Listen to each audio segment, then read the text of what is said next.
Welcome to Anime T23, where we dive deep into the most intriguing what-if scenarios in the anime universe. In today's episode, in a world where he was cast aside, ignored, and neglected, Naruto Uzumaki is about to uncover the darkest secrets of his lineage and awaken the most dangerous eyes the world has ever seen. But will the power of the Sharingan save him from the village's scorn, or will it consume him entirely? What if Naruto was neglected by his family and had the strongest Sharingan? Part 3.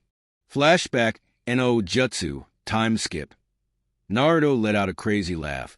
You criticize me without even realizing you own mistakes? You're a bigger. Never mind that. Mito, I've always tried to make a relationship with you, but you always blew me. Well, you were the reason that no one liked me when I was a kid. Remember our 8th birthday? Mito was cut off. As for Haruka, why do you care so much? If you even put a finger on her, shut up. I know what I did in the past wasn't the best, but you are to blame too, retorted Mito. What are you talking about? Asked Naruto. Don't you remember when we were younger? Asked Mito. Remember what exactly? Asked Naruto, not knowing what she was talking about. Flashback no Jutsu. Naruto and Mito, age 5, two kids, ran playfully through the park. It was a young boy and girl. The boy had wild, short, spiky red hair, though his eyes were blue as the ocean sea, 3 whiskers on each cheek. It made him look rather odd. He was wearing some blue shorts with an orange shirt with an Uzumaki crest in the middle. The girl was about the same height as boy, but she had long, beautiful blonde hair. She also had the same blue eyes as a boy, but she didn't have those 3 whisker marks on each cheek. She wore a green and white kimono with a leaf symbol in the middle. These kids were Naruto and Mito Namikaze, the children of the 4th Hokage. These 2 children were twins, but besides the bright blue eyes, they were total opposites. These 2 children raced across the park, playing a friendly game of tag. Hee, can't catch me, Mito, teased the redhead. Hey, it's not fair. You're much faster than me, exclaimed the blonde. Running around a tree, Naruto kept on the chase.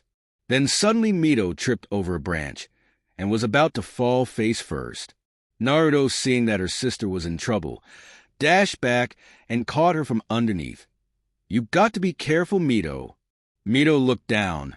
I know that, but you always help me, big brother. Naruto sighed. Mito were practically the same age. I'm just older by a few minutes. Mito gave him a smile. So, you're still older than me. So that makes you my big brother. Naruto gave her a smile. I guess so. Then when I become the best ninja ever, I'll have to protect you, Databeo. Mito crossed her arms. That won't matter. I'm going to be a good ninja. That's what Daddy said. Naruto didn't show it, but he was fuming inside, always her. Why doesn't father ever tell me that? Not wanting to upset his sister. Let's go, Mito. Mom and Dad are probably waiting for us to go eat. Don't want to make Mother angry. Naruto grabbed her hand and started to run home. As they turned the corner, he saw something move in the corner of his eye. Anbu? Why are they watching us? Wait, Mito gave him a smirk. Mother never gets mad at me. Naruto let his smile drop, but since he was running in front of Mito, Mito didn't notice it. I guess I just like getting in trouble too much. You know how I like to pranking. Mito gave her brother a laugh. It's always funny how you prank Daddy and Mommy. Just like the time you switched Mother's shampoo with blonde dye and Daddy's with red. Naruto turned around and let out a chuckle. Yeah, that was pretty funny, wasn't it? Mito suddenly stopped Naruto. Are you ever going to do that to me? Naruto shook his head. Of course not. Mito then gave a big grin. Yeah, that was hilarious. Could you teach me how to do that?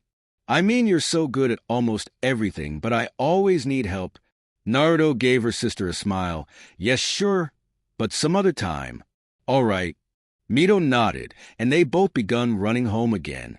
When they got home, they noticed their parents were waiting for them. Kushina was walking back furiously. Naruto? Where were you guys? You were supposed to be here 20 minutes ago.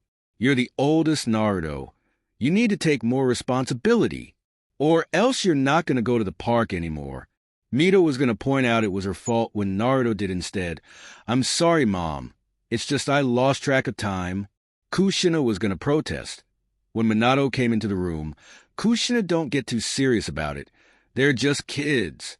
I mean, I'm surprised Naruto even showed up. Some kids aren't just good with keeping track of time. Mito was a little confused. What are they talking about? Naruto is very good with time. I mean, we were only late because of me. Kushina sighed. You're too soft with the Minato. Though I have to agree Naruto really isn't the best with time. I guess he gets it from me. Naruto didn't say anything. He just waited for his parents to finish. So, where are we going to eat? I was hoping to dash. Mito, honey, where do you want to eat? Asked Minato as he cut off Naruto. Mito hadn't noticed Naruto speak because she was too stuck in her thoughts. How about some barbecue? Of course. I've been wanting to go there for a while, exclaimed Kushina. Naruto tried to speak again, but I wanted to get some ramen. Naruto, we will get it next time. As well, ramen isn't the healthiest thing in the world, explained Minato. Naruto just gave him a fake smile. Okay, Mito cheered and went for the door. Minato and Kushina followed, leaving Naruto all by himself. I'm starting to see a pattern. Next time, Naruto. Next time, Naruto. When is that next time? Are you coming? Asked Mito as she peeked back in.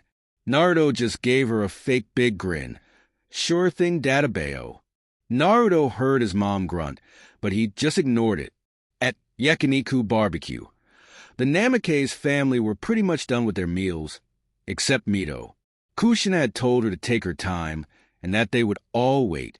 Naruto, of course, wasn't happy with all this, so first they take her place, and she is like the last one done. Naruto's face then took a big grin. I wonder if I can inspire her a little bit. Hey! Mito chanted Naruto. Mito looked up from her bowl. Yes? Naruto chuckled a little.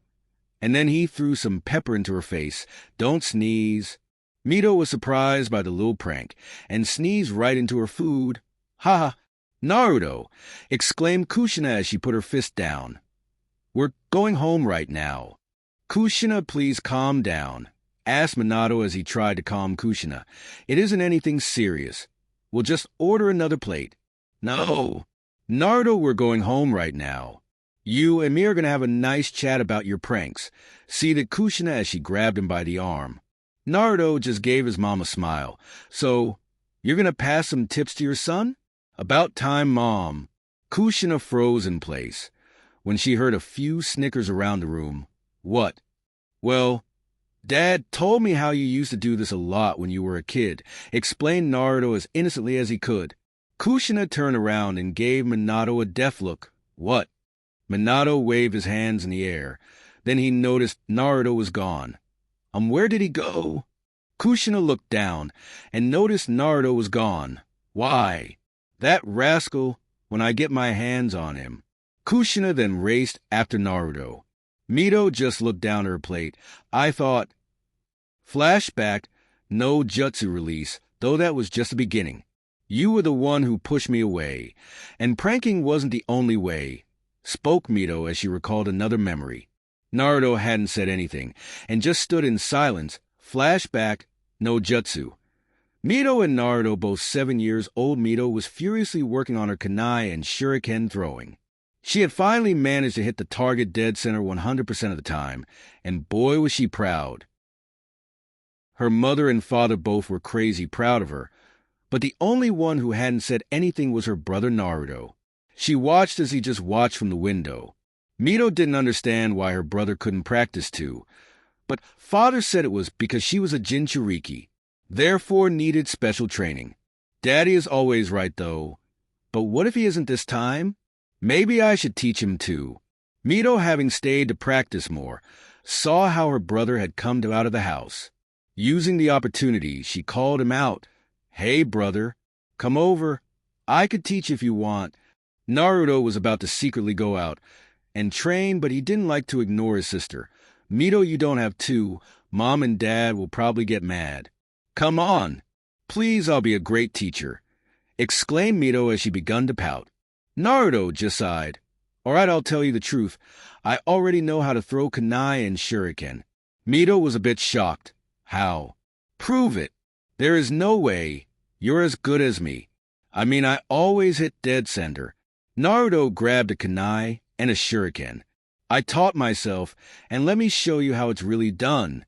Naruto, having the kunai and shuriken, eyed his targets 30 feet away, right at the base of a tree.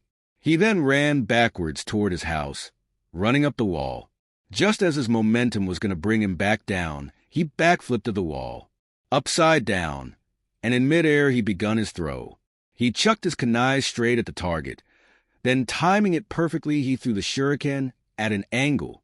The kunai pierced the shuriken dead center and right into the bull's eye of the target, landing on the ground. He watched Mito's mouth drop to the ground. "How was that?" asked Naruto, feeling a bit proud of himself. Mito didn't want to acknowledge, but she was so jealous. "Naruto, how did you do that?" Naruto begun walking to the gate. "Lots of practice, I suppose." Mito's eyes then lit up. "Then teach me." "I mean, you're almost as good as Dad and Mom, and they're like real ninjas." Naruto chuckled a bit. "Well, I did say I was going to be the greatest ninja, right?" Mito ran to her brother. "I know, but are you going to help me or not?" Naruto shook his head. "I'm sorry, Mito, maybe some other time?" "I mean, you already have father and mother helping you. They will probably teach you later, and it would be rude of me to mess with the training schedule they have set for you." Mito was going to protest, but she knew he was right. "But you're always so good." "How you do it, brother?" "How do I do it?" Naruto walked towards a gate. But before he walked out, "You need to figure that yourself, Mito, as well. Everyone has a different method." Flashback. "No, jutsu, and that wasn't the only time you blew me off. It was every single time. Why did you do it? Why did you ignore me and always played pranks on me? You promised when we were little you would always be there to help me, but you never did," asked Mito as she let a tear roll out. Naruto closed his eyes and took a deep breath. "I was jealous. I have always been jealous of you, Mito.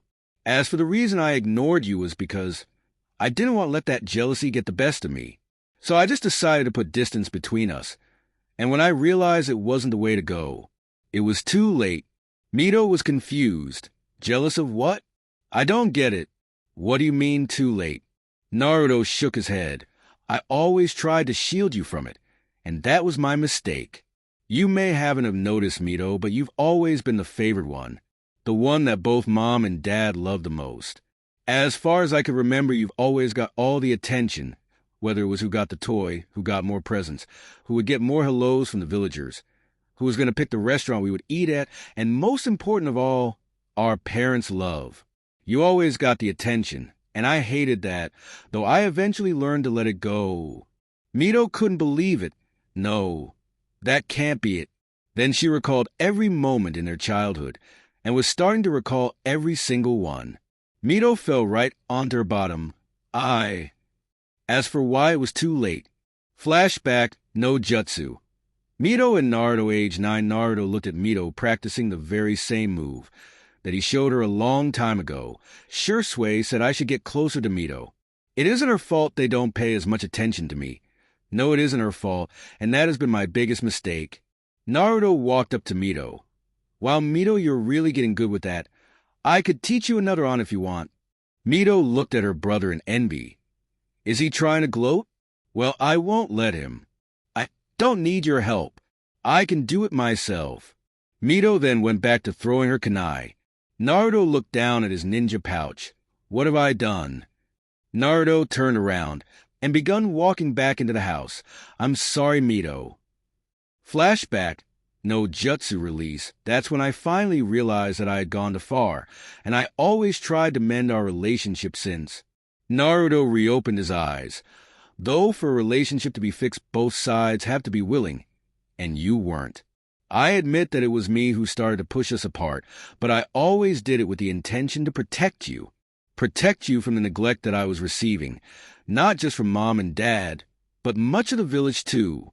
I always had the intentions to fix it, but it was you. You were the one who pushed me away. Not just that, but you also added to the load.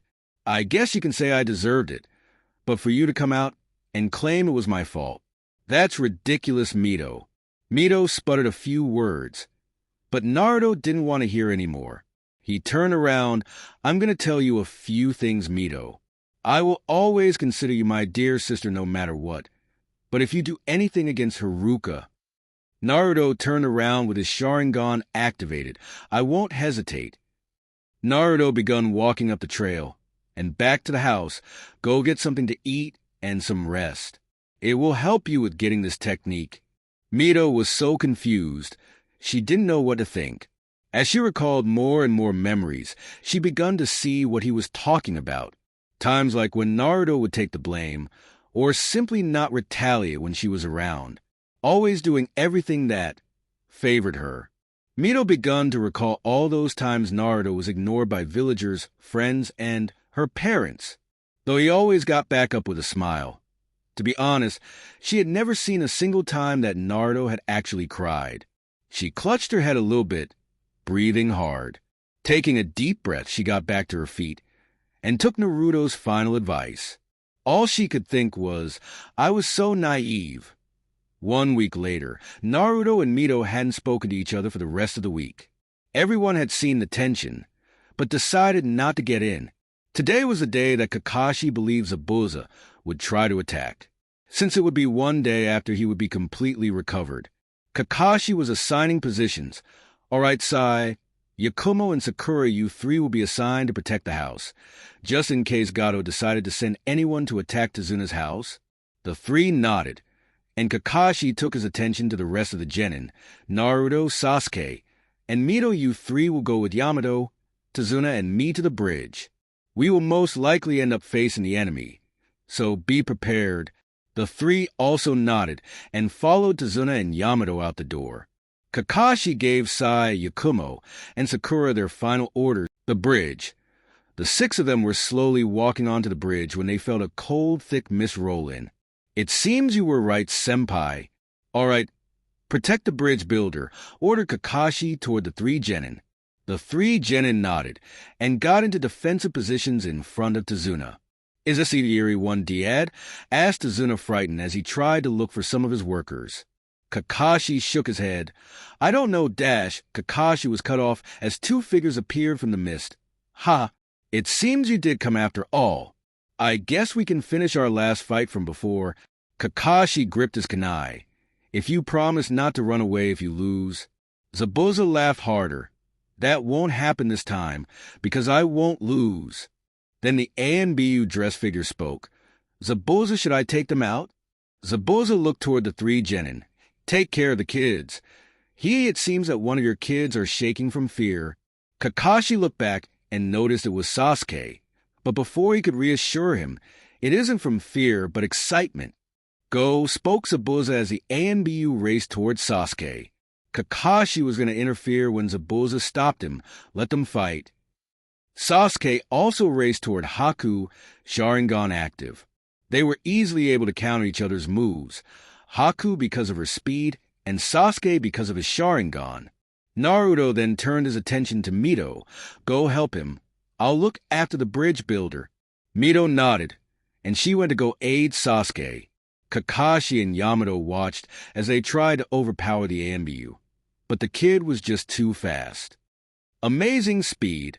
I've only seen Naruto move as fast, exclaimed Yamato as he watched the genin and masked ANBU fight. Zabuza laughed. These brats won't stand a chance against Haku. Haku suddenly kicked Mito away and grabbed Sasuke's punch. Everyone watched in amazement as she wielded signs with one hand. Kakashi, is that even possible? Kakashi nodded. It seems we have come across a Kekai Genkai user. They watched as ice needles were formed above Sasuke's head, and they went flying toward him. Yamato and Kakashi were about to move when Naruto acted. Naruto sunshined and pushed both Sasuke and himself out of the way, though that was exactly what the masked boy wanted. The boy then raced towards Mito and formed some hand seals ice release. Ice Dome.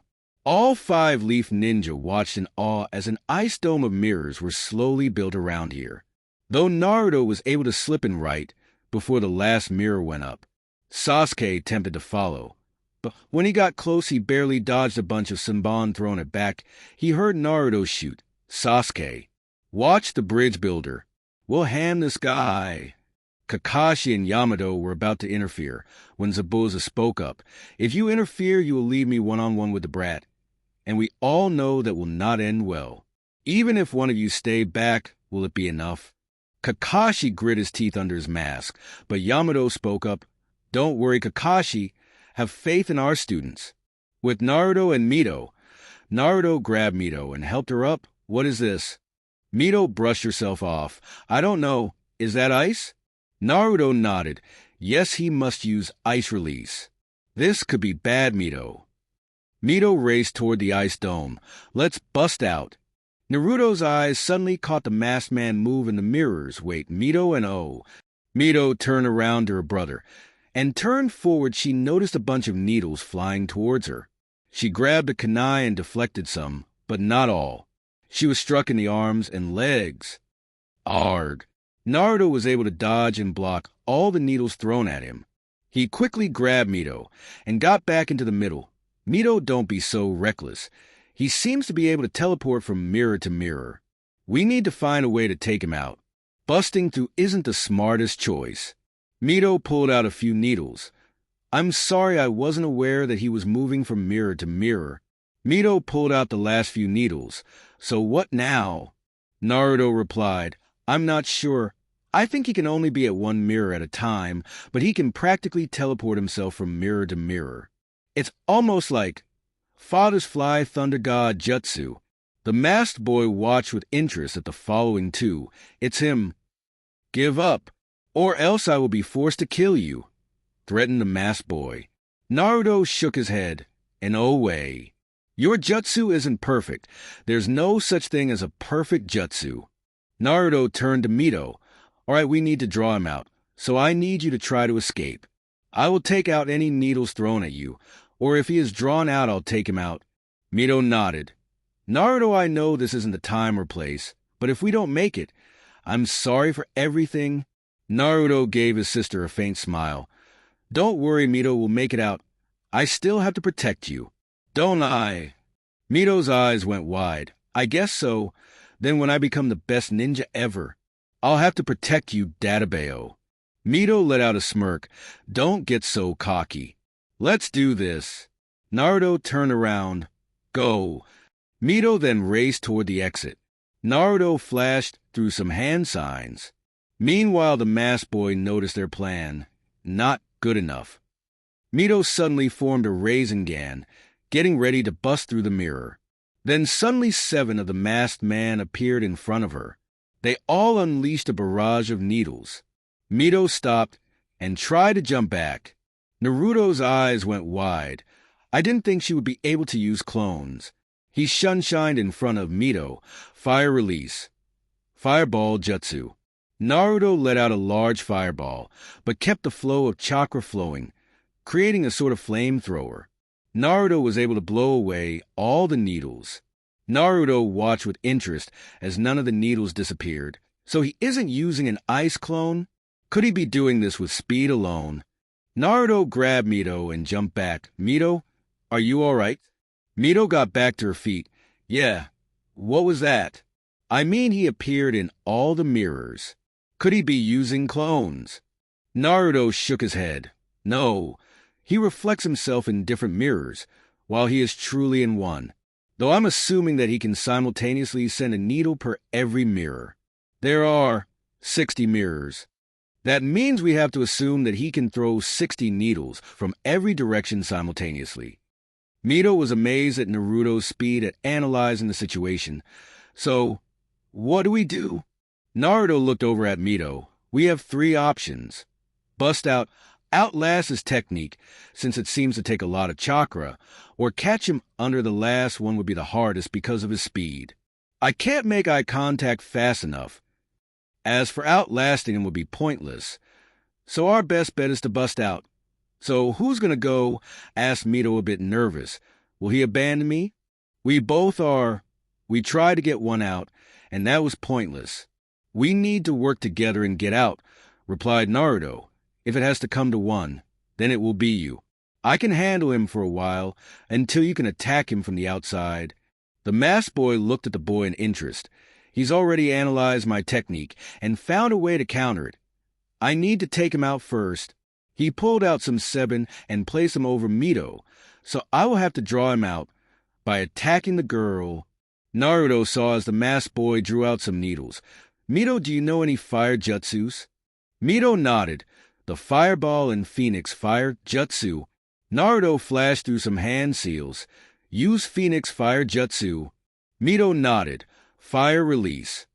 Phoenix Fire Jutsu. Mito unleashed a volley of small fireballs from her mouth, all aimed in front of her. Naruto tracked down the fireballs and unleashed his own jutsu, Wind Release, Vacuum Sphere. The wind bullets combined with the fireballs, creating a blue fireballs flying at faster speed. The masked boy looked shocked. What a combination. My mirrors won't hold. The fireballs were able to destroy about 10 mirrors, creating a huge opening in front of them. "Mito, let's go." Naruto raced toward the entrance with Mito. Why isn't he attacking? Naruto scanned the ground and almost missed a frozen puddle not too far away from Mito.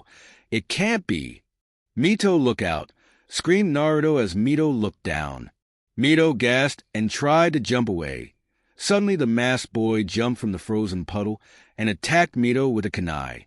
Naruto once again shunshined in front of Mito, but he couldn't teleport out of the way. Naruto's I warped into the 8-rounded star. I can't Kamui the kunai fast enough. Naruto stood in front of Mito as the masked boy inched closer and closer. Then Naruto's right, I began to bleed. Kamui's, Mito, Naruto, and the masked boy watched in shock as the masked boy passed right through Naruto and Mito. As the masked boy jumped through them, he ran right into his mirror.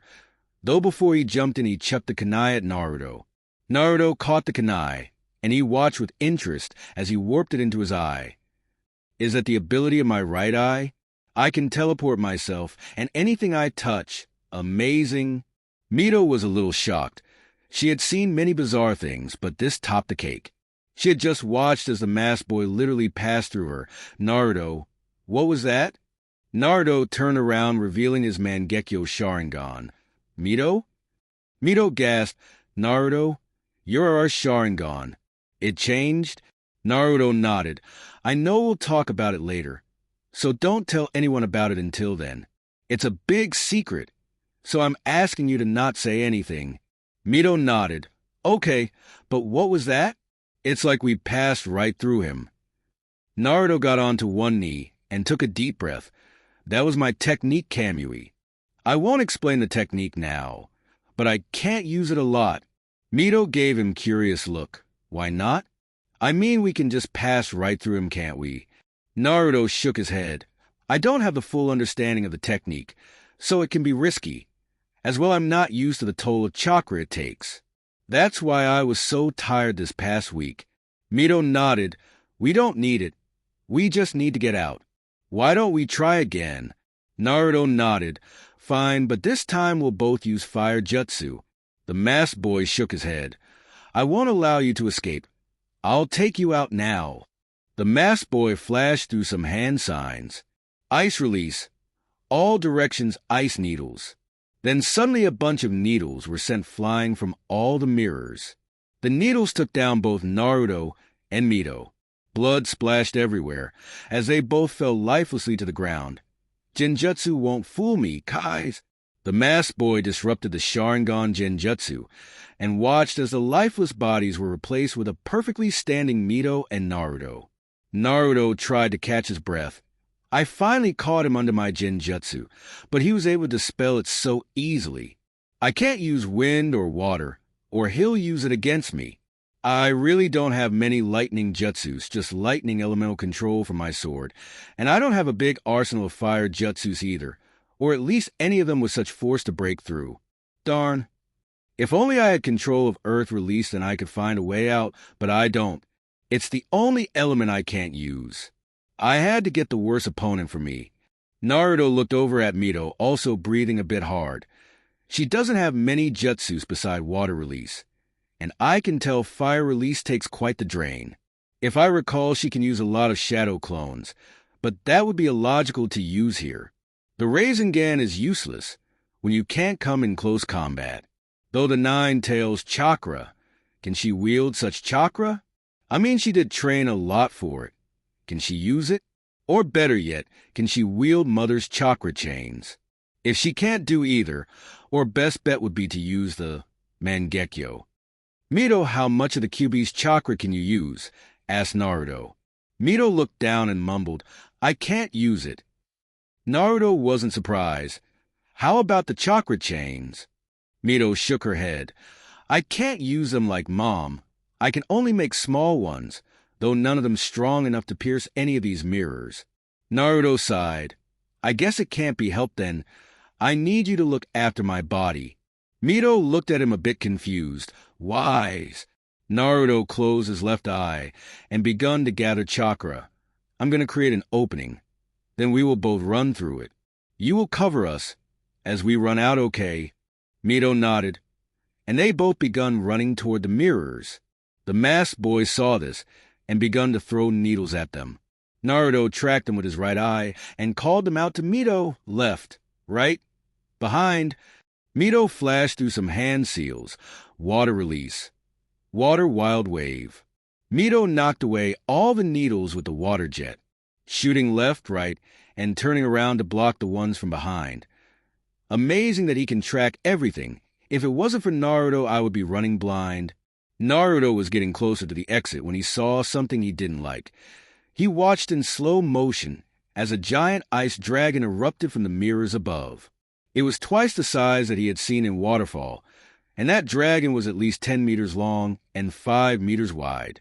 Naruto and Mito both gasped as the dragon went flying at them at blinding speeds. Can't warp it fast enough. Naruto kicked Mito away. The thing is going so fast, my eyes can barely keep up. Naruto knew he couldn't warp it away quick enough. I wonder if... Naruto focused chakra into both of his eyes. Kamui, the ice dragon, smashed into the ground. Boom. The ice dragon left nothing behind but a huge gaping hole and picked herself up and gasped, both of her eyes widened in shock. Naruto... The masked boy was breathing hard. There is no way that the boy dodged that. The ice dragon is my fastest technique. It could even go on to rival Kage-level speeds. The masked boy looked at one of his mirrors. It's starting to melt. I need to finish this girl off. The masked boy confronted the girl from his mirrors. Is this the first time you've seen a comrade die? The boy was an honorable shinobi to have given his life to save yours. I must be honest, had he survived, I'm not sure if I would have been able to defeat him. But you... Mito didn't even blink as she dropped to her knees, eyes frozen in place, like a pond in the middle of the winter. Naruto, why did you save me? I'm going to tell you a few things, Mito. I will always consider you my dear sister no matter what. But if you do anything against Haruka... Naruto turned around with his Sharingan activated. I won't hesitate. Naruto, why did you save me? Did you not say that you would chose Haruka over me? Mito suddenly blinked. I will always consider you my dear sister no matter what. A small cloud of smoke circled around her, and suddenly those frozen eyes flashed red. Mito stood up and screamed, I'm gonna kill you. Red chakra widely erupted from Mito, and were whipped all over the place. The weakened mirrors cracked slightly, and the mist surrounding the dome was pushed back. The chakra whips came together, forming a small fox that went flying up into the air. Mito had also changed. Her hair became much thicker, and she begun to move on her forelegs. The whisker marks her brother had begun to slightly appear on her face. A cloak of thin red chakra covered her from head to toe. The masked boy put his arm in front of him in an attempt to see what was going on. What is she? Chakra can't be visible to the naked eye, but this red chakra, I can clearly see it. How is that even possible? The chakra surrounding Mito suddenly disappeared, and so did she. The masked boy had no time to react, as the mirror he was in was punched through. The rest of the bridge, Yamato and Kakashi, were silently moving through the mist, trying to find the rogue ninja. while Zabuza was silently tailing them, waiting for the moment when they dropped their guard. When suddenly, boom, everyone had felt the bridge underneath them shake, and they heard a very loud splash. What was that? It couldn't be Zabuza? Asked Yamato as he looked around. Kakashi shook his head and looked in the direction of the ice dome. We need to hurry and get to our students. Yamato nodded. Zabuza also looked over to the dome. So he used that technique. I was hoping to use it on one of these two. Though that red head was quite the handful, especially that technique of his. Sasuke was debating whether or not to rush over to the dome. You can't die Naruto. You have to pull out of this. What will I tell Haruka? As well, I still have to beat you. That when they felt a huge surge of power explode from the dome, the three-leaf ninjas gaped in shock. There is no way. Did the seal break? What is this evil power? Is Kakashi creating this? No! It's coming from the dome. Zabuza once again looked over to the dome. As he saw his mist start to clear a little. Haku, you better finish this off quickly. Senpai, we need to secure Mito, yelled Yamato as he looked at Kakashi. Kakashi just stood for a while before he shook his head. No, only a sliver of the Nine Tails' power slipped through the seal. So there is no real danger. This might actually be the turning point we need. Unknown location. A dark, gloomy dimension, where the only things there were a series of many platforms. The only two items you could see was a medium-sized water bottle on one of the higher platforms. The other one was Kanai on a platform below. Then suddenly on the one below, a little portal opened and spit out a Naruto. Naruto was breathing hard. Where am I? Naruto looked around and had no idea where he was. What's going on? I know by using both eyes I would be able to get rid of the dragon faster, but it seems I teleported myself somewhere else. As he looked around, he couldn't help but feel a bit uneasy. What a gloomy place. That's when he noticed the Kanai. So this is where all the stuff goes. I thought Kamui completely destroyed matter, but it seems to just teleport it into my eyes. Or maybe another dimension. Naruto shook his head. Too many questions that need answered, but all the answers are at the shrine. Naruto looked around. So how do I get out of here? Naruto sat down and caught his breath. That's when the only logical idea hit him. I guess I just have to teleport myself back. But how will I know where to go? Naruto closed his eyes and focused. I can somewhat see the places I can go. The possibilities are endless. Though I can already feel the tax on my body. Now let's get back to Wave. Naruto then reopened both of his eyes, and he warped himself away. The last thing you saw before he disappeared was the 8-rounded star in both of his eyes, the flashback and Ojutsu time skip. As he looked around, he couldn't help but feel a bit uneasy. What a gloomy place. That's when he noticed the Kanai. So this is where all the stuff goes. I thought Kamui completely destroyed matter, but it seems to just teleport it into my eyes. Or maybe another dimension. Naruto shook his head. Too many questions that need answered, but all the answers are at the shrine. Naruto looked around. So how do I get out of here? Naruto sat down and caught his breath. That's when the only logical idea hit him. I guess I just have to teleport myself back. But how will I know where to go? Naruto closed his eyes and focused. I can somewhat see the places I can go. The possibilities are endless. Though I can already feel the tax on my body. Now, let's get back to Wave. Naruto then reopened both of his eyes, and he warped himself away. The last thing you saw before he disappeared was the 8-rounded star in both of his eyes. Wave. Haku's mask began to slowly fall onto the ground. Piece by piece it begun to fall straight down. She just stood there motionless, not doing anything. She slowly watched as the crazed girl was rushing toward her, at speeds that seemed impossible. Impossible for someone that had fought a long battle, and never had the speed in the first place. Zabuza, this girl looked just too much for me. He watched as she drew her fist, and was about to plow through her. That's when it happened. Space in front of her started to get distorted. Then suddenly the redhead appeared out of thin air. Haku finally acted as she jumped back a little in shock. How is that boy still alive? There is no way. How did he do it? Naruto embraced Mito into a bear hug. Mito was shocked seeing her brother still alive. Naruto? Why are alive? Mito hugged him tighter, as the influence of the 9 tails begun to lessen. Then Naruto whispered, "I'm sorry." Mito looked up confused, right into his eyes. She stared into that 8-rounded star. Then suddenly she saw the star spin, and she begun to feel drowsy.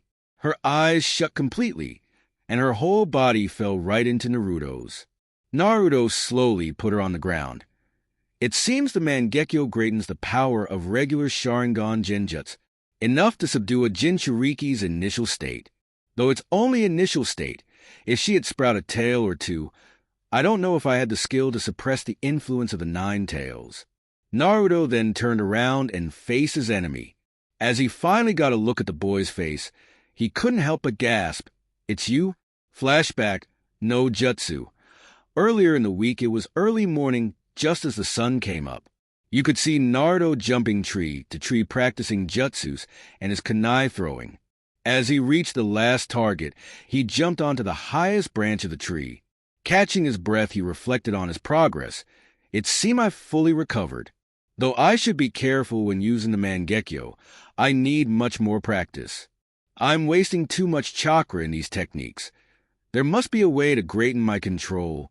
Naruto jumped out of the tree into a huge clearing. Though it doesn't make sense, I'm pretty good at casting genjutsu with just a Sharingan.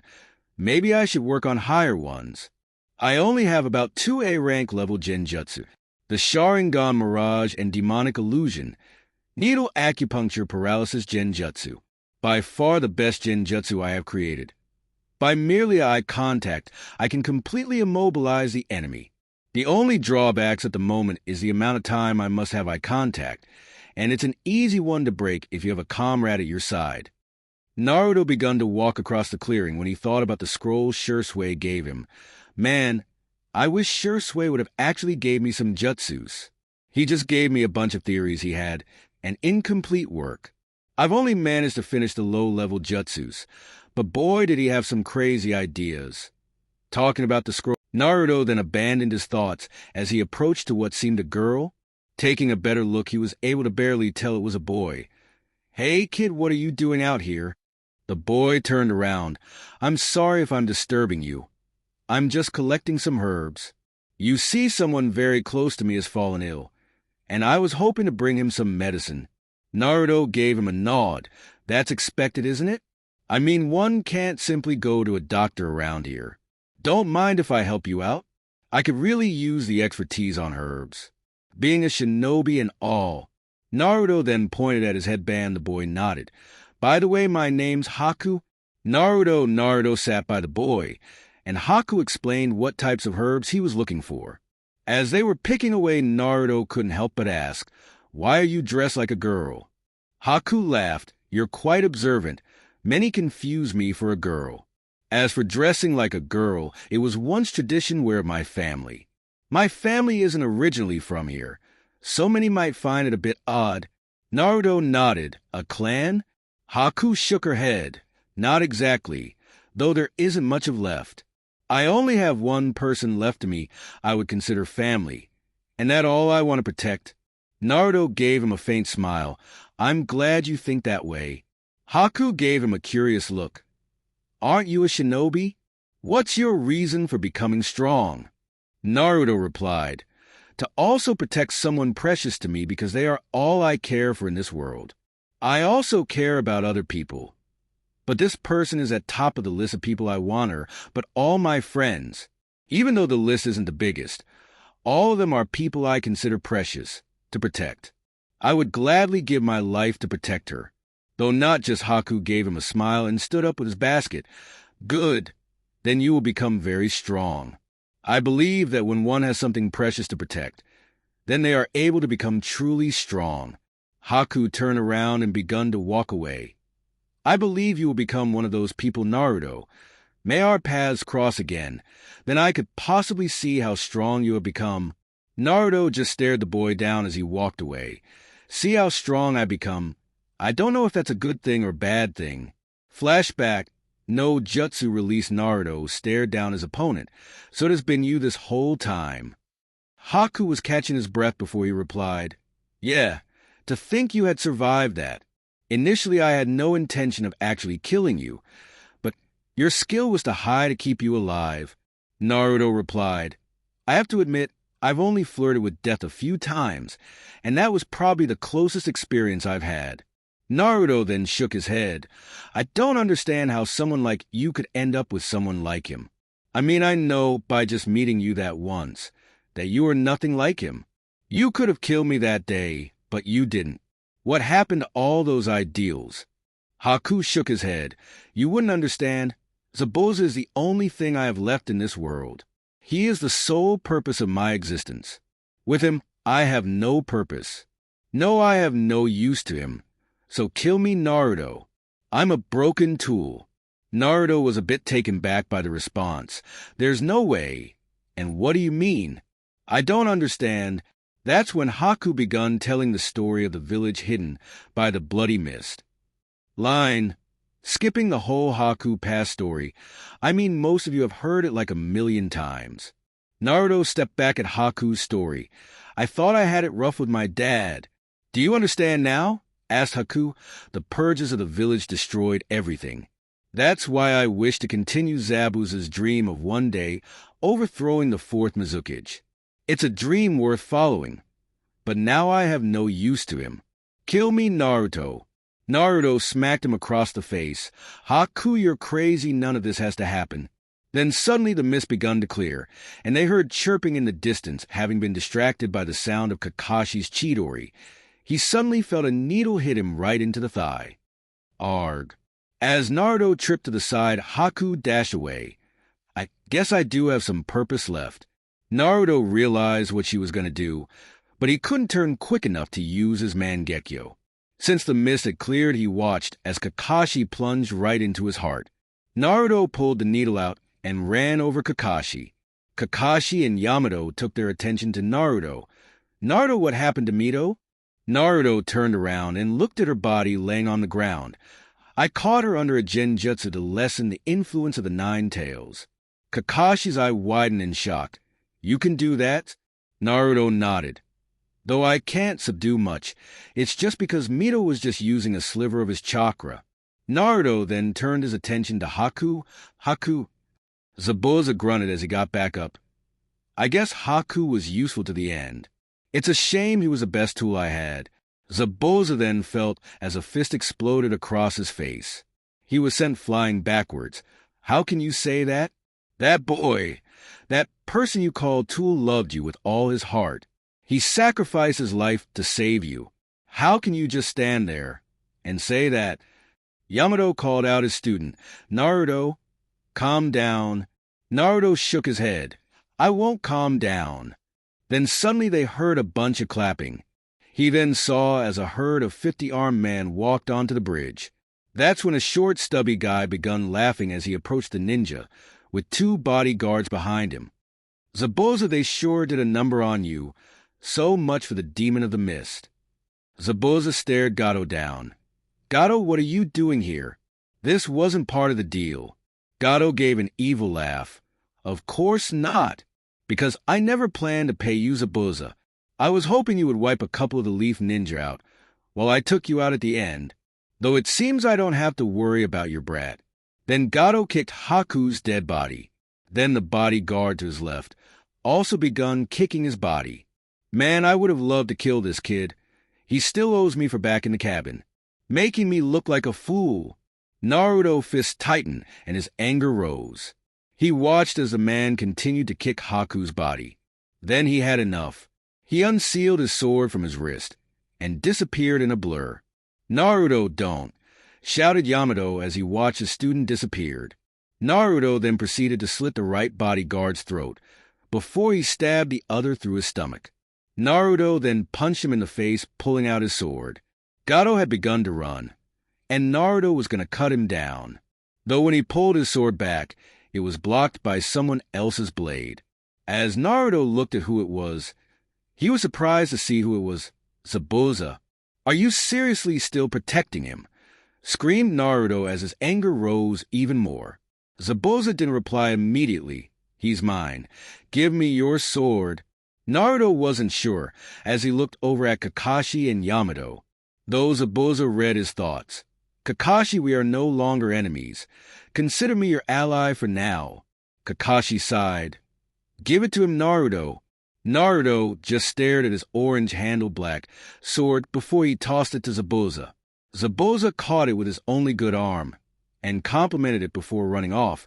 Nice sword you got. The Konoha ninja watched as Zabuza slaughtered all of Gado's men, though he hadn't been able to kill all of them, as some started to pierce him in the back. One by one more men begun to stab spears and swords into his back.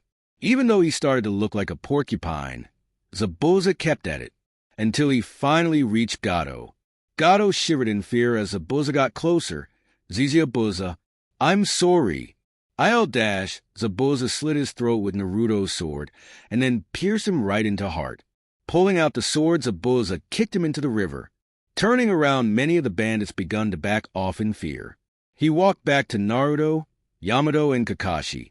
He dropped the sword at Naruto's feet before he collapsed onto the ground. Kakashi, bring me Haku. Let me see his face one last time.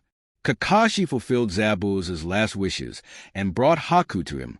As he laid him next to him, Naruto watched as Zabuza spoke some words, but he had trouble hearing. He felt his body get weak, and his breathing got much shallow. He watched on as snow begun to fall, and the demon of the mist begun to weep. Snow fell from the sky, and Naruto gazed straight up. Looking back down at Zabuza and Haku, he watched as Zabuza closed his eyes, and unintentionally Naruto did the same. Then Naruto collapsed onto the ground.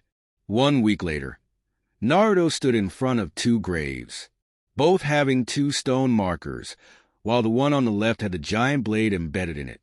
To his left behind him was Yakumo, Sai, and his sensei Yamato. To his right behind him was Kakashi, Sakura, Sasuke, and Mito. Naruto stood in front of both the graves. That's when Sakura spoke up. Is it true, Kakashi, that we're nothing but tools to our village? Yakumo felt a bit weirded out by the statement, while Sasuke hadn't said anything, just gave an unsure look. Sai was not at all affected by the comment.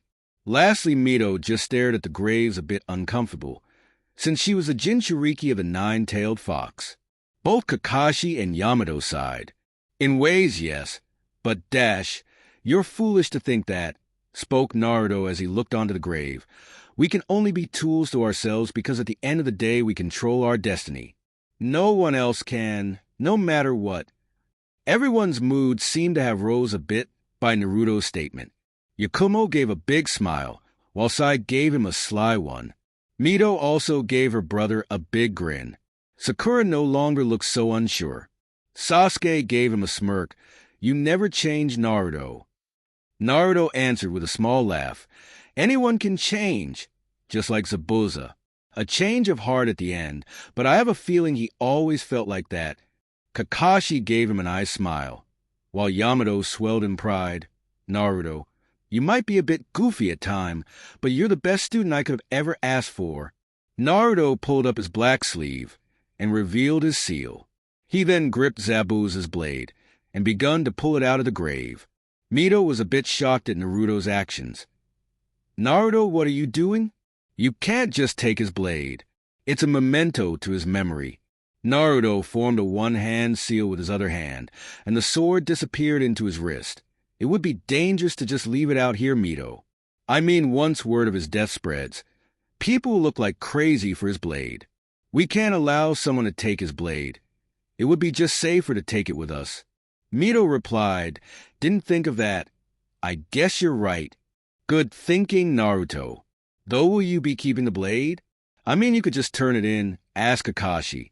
Naruto answered, Yeah, I could, but I won't. Since I doubt any of you are interested in wielding such a huge sword, I'll be taking it. As well because a lot of trouble, if I turned it in, would probably cause a conflict on who would wield such a weapon. As well as Zabuza owes me, since he used my blade. Sakura was a bit surprised at Naruto's intelligence. You're pretty smart, Naruto. I guess all that big talk in the academy was all true. Naruto smirked. Of course, you didn't think that I was bluffing? Right. Mito and Sasuke laughed nervously. Yakumo and Sai were a bit confused since they didn't attend the academy. Naruto just sweat dropped. What are they talking about, Naruto? Asked Yakumo, a bit curious. Though Sakura answered for him. It's because he and Shikamaru used to be so lazy in class. They would always ditch and sleep through class. I wasn't that bad. Defended Naruto as he allowed a blush to escape, a bit embarrassed by the past. Everyone let out a hearty laugh at Naruto's dismay. Next day at village gates, Team 7 and Team 11 were approaching the village gates. Checking in at the gates, both their senseis had left to check in with Hokage. They both explained that they would give each team few days off before they returned to active duty. Sasuke left to go to the orphanage, while Sakura tried to follow behind him. Yakumo and Sai both respectfully went to their homes to rest, leaving Mito and Naruto all alone. Naruto was about to leave as well, when Mito grabbed his shoulder. "Are you coming, Naruto?" Naruto asked. "What do you mean coming?" "I mean home," asked Mito. Naruto shook his head. "I've got a few things to do. As well, the academy is about to let go. I'll talk to you later." Naruto was about to walk away when he remembered something important. "Mito." Mito responded, "What?" "Don't tell anyone what you saw in Wave, okay?" explained Naruto in a serious tone. Mito was a bit taken back. "Do you mean?" "The shape of you dash." Naruto put his hand over her mouth and looked around to make sure no one was paying attention. "Yes?" "Don't tell anyone, your friends, Mom, and especially Dad." "Why?" asked Mito, a bit nervous. "Why can't especially not tell Dad?" Naruto shook his head. "You just can't, okay?" "Okay. But you will tell me eventually." "Got it," declared Mito. Naruto let out relieved breath and he nodded. "Anything else?" asked Mito. Naruto rubbed the back of his head. "Yes, I'm sorry for putting you under a genjutsu. It's not because I don't trust you. It's because I didn't want you to lose yourself. Though I still shouldn't have put you under a genjutsu. I should have had faith in your abilities." Mito was a bit surprised by the apology. "It's all right, Naruto. I'm just glad you're fine. I was so scared something happened to you, that something snapped inside me. I'm sorry I lost control. You've ever had that feeling?" Naruto shivered a bit as he reflected on his life. "Yeah." Naruto then backed up and begun to leave. "I'll see you later, Mito." Then he disappeared in a swirl of leaves. Mito smiled. "It seems our relationship has been fixed." Mito headed home. Outside of the academy, Haruka let out a loud, annoyed sigh. She was very unhappy. She hadn't seen her brother in over 2 weeks. Even though she had been spending time with the blonde dame and Lady Tomato, it wasn't the same as her big brother. She had finally finished for the day and was on her way out. Even though there was many kids playing around, she didn't really feel like joining them. She would usually play at the park after school, but today she just felt like going home. As she walked out, she bumped into one of the older kids. She and the boy both fell down onto the ground. As she shook her head, she looked at the boy she bumped into. She recognized him as Konohamaru, one of the troublemakers in the year above, the grandson of the 3rd Hokage. She was a bit irritated by the kid. "Hey, watch where you going, punk." Konohamaru shouted back, "I'm no punk, you little girl. I'm 7. I'm only a year younger than you, brat," yelled back Haruka as her hands formed into fists. Konohamaru puffed his chest. "So what? I'm going to be Hokage one day. Then it won't matter if I'm only 1 year older than you." Haruka wasn't going to let him beat her, yeah right? Konohamaru looked offended. "What? I can too." Haruka shook her head. "You can't because I'm going to be Hokage. Then I'll show everyone who Haruka Uchiha is. The first female Hokage Databeo." Konohamaru and Haruka both sweat dropped. Big brother always makes it sound so cool, though. That's when they heard a chuckle behind them. "Didn't know you had a boyfriend, Haruka. Can't believe I was gone so long. You even took over my verbal tick." Haruka's face lit up. She then turned around and tackled the voice behind her. "Big brother Naruto, She then let go of her hug and stomped on his feet. He's not my boyfriend. Konohamaru also yelled, and there is no way she would be my girlfriend. Naruto let out a loud laugh. Whatever, kid. By the way, what's your name? Konohamaru, the next Hokage of the village, yelled the brown-haired kid. Naruto's eyes widened a bit. Hokage, huh? I guess you have a rival, Haruka. You two are quite ambitious to have such a dream. Haruka then had fire in her eyes. Yeah, and there is no way I'll lose to him. Whatever. Like I would lose to a girl, retorted Konohamaru. What did you say? Spoke Haruka as she pulled up her sleeves. Naruto grabbed her and held her back. Calm down, Haruka, he's just kidding. Right. Konohamaru didn't say anything as he just crossed his arms. Whatever. Naruto put Haruka down and questioned Konohamaru. Aren't you the old man's grandkid? Konohamaru let out a loud sigh. Here it comes. Yeah, my full name is Konohamaru Sarutobi, replied Konohamaru. Naruto chuckled a bit. I'm glad that the Sarutobi clan has always been so ambitious. If you can put that attitude into your ninja training, I'm sure you will become a powerful shinobi. Even if you don't become Hokage, as long as you can protect the ones close to you, you have already become a true shinobi in my books. Well, see you, Konohamaru. Naruto grabbed Haruka and formed one-handed seal, disappearing in a swirl of leaves. Konohamaru jumped back a bit from his state of shock. Wow, this guy is good. As well, he doesn't just see me as the honorable grandson of the third Hokage. He then heard a chuckle behind him. So you've met Naruto? Quite the kid, huh? Konohamaru turned around. Iruka-sensei. You know him? Did you see what he did? He disappeared while doing just a one-handed seal. Could you teach us that? Iruka chuckled at the kid's antics. Yes, I know him, Konohamaru. I was his teacher. What he did there was a shunshin jutsu that I'm sorry, Konohamaru. But even I don't possess such a level of control of the shunshin. If you really want to learn more about it, you should ask Naruto. I'm sure he would give you a few pointers. Konohamaru soaked in all the information. You think so? I mean, he looked really strong as well. He's different from the rest. Iruka nodded. Yeah, he is. Naruto has always been an intriguing person. Once you get to know him like I did, he's a really good kid. Well, see you tomorrow in class, Konohamaru. Naruto and Haruka appeared in front of an ice cream stand. Haruka looked a little puzzled. Don't you want to get some ramen? Naruto shook his head. I'm not that hungry right now, so let's get some ice cream. I bet you want to ask a few things. Haruka nodded and got their ice cream. With their ice cream, they walked into the park. Walking through the park, Haruka started talking. Are you all right? Why didn't you tell me you were going on another mission?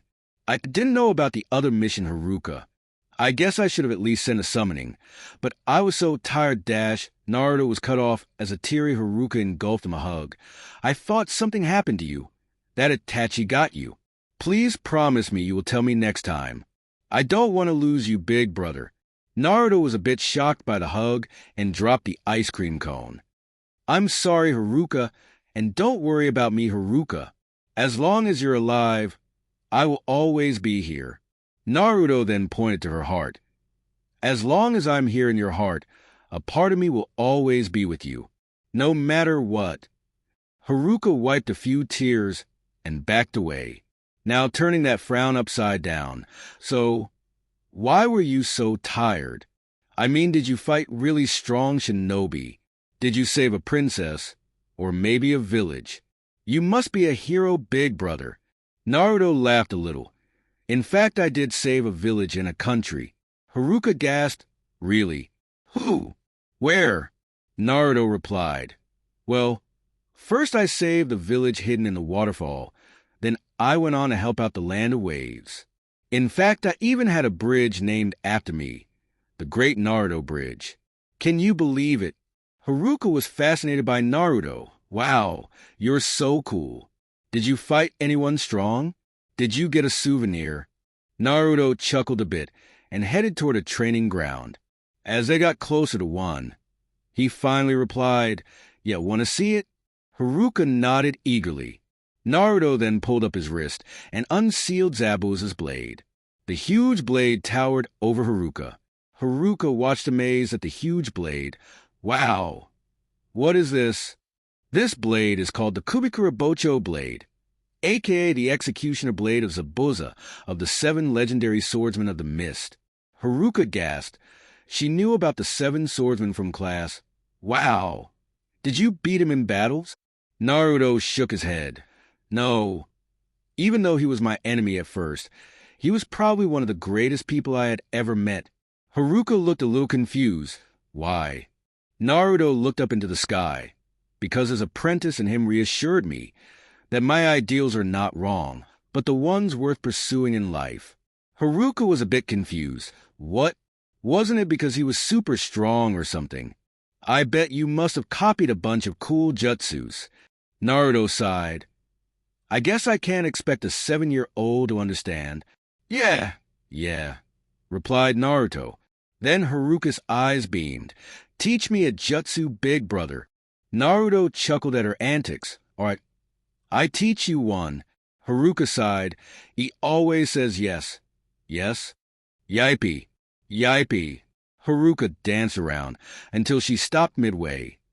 What's the catch? Naruto shook his head. There is no catch. I realized that I should start training you. You're almost 8, and I want you to be strong. So, we'll start you training tomorrow. How does that sound? Naruto watched as Haruka threw her fist into the air. As well, these last 2 missions have showed me that I'm not invincible. I need you to be strong on your own, Haruka. Haruka nodded. Okay. Can you teach me a cool water jutsu of yours? Naruto shook his head. I'm not sure, Haruka. Why not? I thought you were going to train me, asked Haruka. I've already learned all the kunai jutsus and chakra control exercises. Please. Naruto pulled out a piece of paper. Well, we must know what your element is. If we know what your element is, it will be easier to teach you. Haruka was a bit confused, but how will this paper tell me? Naruto poured his chakra into the paper, and Haruka watched as the paper split in half. I have wind since it split in half. If it crumbles though it's earth, gets wet you have water, crinkles up you have lightning, and turns to ashes you have fire. Even though wind is my strongest, I can still use other elements. Though in order to learn, then it would be easier to learn another. Though water seems to be natural to me, while fire and lightning are a bit harder to use. Haruka nodded and also poured chakra into the paper. Naruto watched amazed how the paper split in half, and the halves scorched. Naruto wasn't sure what to think. He had never seen 2 elements appear on a paper before. Could this be a Kekkei Genkai? Could it be the Scorch Release? Though that has only appeared in Suna. As well can one have the Sharingan and use an elemental Kekkei Genkai. Did you see that, brother? I'm better than you. I can use fire and wind, yelled out Haruka. Then she noticed her brother's face. What's wrong, brother? Naruto suddenly felt worried. Haruka, you can't tell anyone about this. For now I will just teach you fire release. Then later wind. But if anyone asks, you have a fire release as your main one, okay? Haruka was a bit worried. Why? Is it bad to have 2 elements? Naruto shook his head. No. It's really rare, but did you notice how it caught on fire? Haruka nodded. Yeah, the ashes were kind of scorched, finished Naruto. Haruka nodded. Yeah, that's it. Naruto sighed. You really are a special girl, Haruka. You seem to have a special Kekkei Genkai, called the Scorch Release. It's an advanced release of fire, because it combines both wind and fire, which means you might even have a stronger affinity in wind than me. Haruka gaped at him in astonishment. Wow, I'm so cool. But how do I have this? I thought it was passed down by family, and I'm from the Uchiha clan. She never knew who her father was. Maybe it had to do with him. Naruto shrugged his shoulders. I'm not sure, but I'll try to find out for you. Though for now, this is a secret between you and me. Okay? Haruka nodded. But why? Naruto sighed. Haruka, there is really bad people who could try to use you, and I don't really trust anyone to keep a secret. Once we can figure out more of your abilities, then you can tell people, really? But why? Why would they do that? Asked Haruka as she looked at her feet. Naruto sighed. I really didn't want her to see the horrors of this, but she needs to know. Some people are just crazy, Haruka. They would do anything for power, even steal what's not theirs, explained Naruto. Haruka shook her head. I still don't get it. It just doesn't make sense. Why would someone do that? How would they steal it? Naruto sighed. They won't exactly steal it, but they would try to manipulate you, use you. Then when they don't need you, get rid of you. Haruka gasped. But I would never fall for something like that. Naruto crouched to her eye level. I know, but it's just a precaution. Once you're old enough, you're going to have to tell people. But for now, you shouldn't. Haruka nodded. Then a question popped in her head. Will I still get my Sharingan? Since I have another Kekkei Genkai. Naruto answered her. I'm sure you could still activate it, but I really don't know. Haruka smiled. Don't worry, I still activate it. Naruto put his hand on her head, and had begun to mess with her hair. All right, then I guess we should get something to eat. Haruka smiled. Okay, I know where. Haruka grabbed his arm and pulled Naruto to the direction of where they were going to eat. Inside a village, as they raced down the street, Naruto noticed how they were heading away from the shopping district. Where are we going, Haruka? Haruka let out a childish giggle. We're going to eat with Lady Tomato and Blonde Dame. Naruto completely stopped running, and Haruka was yanked back. What? Why would we eat with my parents? Do they even know you? Haruka picked herself up and nodded. Yeah, you see when you didn't come back, I went to go see the Hokage. Then I found out he was your dad. By the way, why didn't you tell me? Naruto snapped his fingers. Focus, Haruka. I'll answer your questions at the end. Haruka smiled. Okay. Then he invited me to eat with them. Since you weren't there, Lady Tomato would help with my homework. She's kind of cool. But don't tell her I said that. Naruto chuckled a bit. I'm just glad you weren't completely alone, Haruka. Haruka then asked, You never answered my question. Why didn't you tell me your dad was a Hokage? Naruto sighed. I'm not on best terms with my father, so I really don't like talking about him. But why not? He seemed really nice. He helped me in everything. Even gave me some candy. Pondered Haruka out loud. Haruka, if you believe he is a good man, then believe that because you shouldn't allow others' opinion to affect yours. I will admit when it comes to him, I can be a bit biased. But if you believe he is a good man, that's fine with me, responded Naruto. Okay, what about your twin? You never told me you had a twin, demanded Haruka, and she's your real sister. Naruto was a bit taken back by the Haruka's demand. Is she jealous? Naruto picked her up and placed her on his shoulders. I guess it just never came up in my mind to mention her. Though I'm on good terms with her, Naruto saw Haruka pout. Even though she may be my real sister, you're still my favorite. Just don't tell my mom or my sister. They might get jealous. Haruka giggled. Really? Naruto walked up to his house. Yeah, you are. Haruka smiled. You're my favorite too. Really? What about your boyfriend, Konohamaru? Teased Naruto. Haruka's face flushed, and she smacked his red-haired head. He's not my boyfriend. Stop being such an idiot, big brother. Naruto laughed at Haruka's dismay as he opened the door. As he entered his house, he was surprised to be engulfed in a huge hug. Naruto, my baby, how are you? I heard what happened in Waterfall and Wave. Kushina let go of him and started to check all over him. Wait until I get my hands on Yamato Dash. Mom, calm down. I'm perfectly fine, replied Naruto, a bit embarrassed in front of Haruka. That's what it takes to be a ninja. You can't baby me forever. Haruka put her fist in the air. Yeah, big brother is right, Lady Tomato. In fact, he's going to teach me a jutsu tomorrow. Then you won't have to baby over me either. Kushina looked up at the little girl. I'm sorry, Naruto. I just get worried, that's all. What do you mean teach you a jutsu tomorrow, Haruka? Haruka smiled. Naruto told me he would finally teach me a fire jutsu tomorrow, since I'm almost 8. Kushina looked a bit doubtful.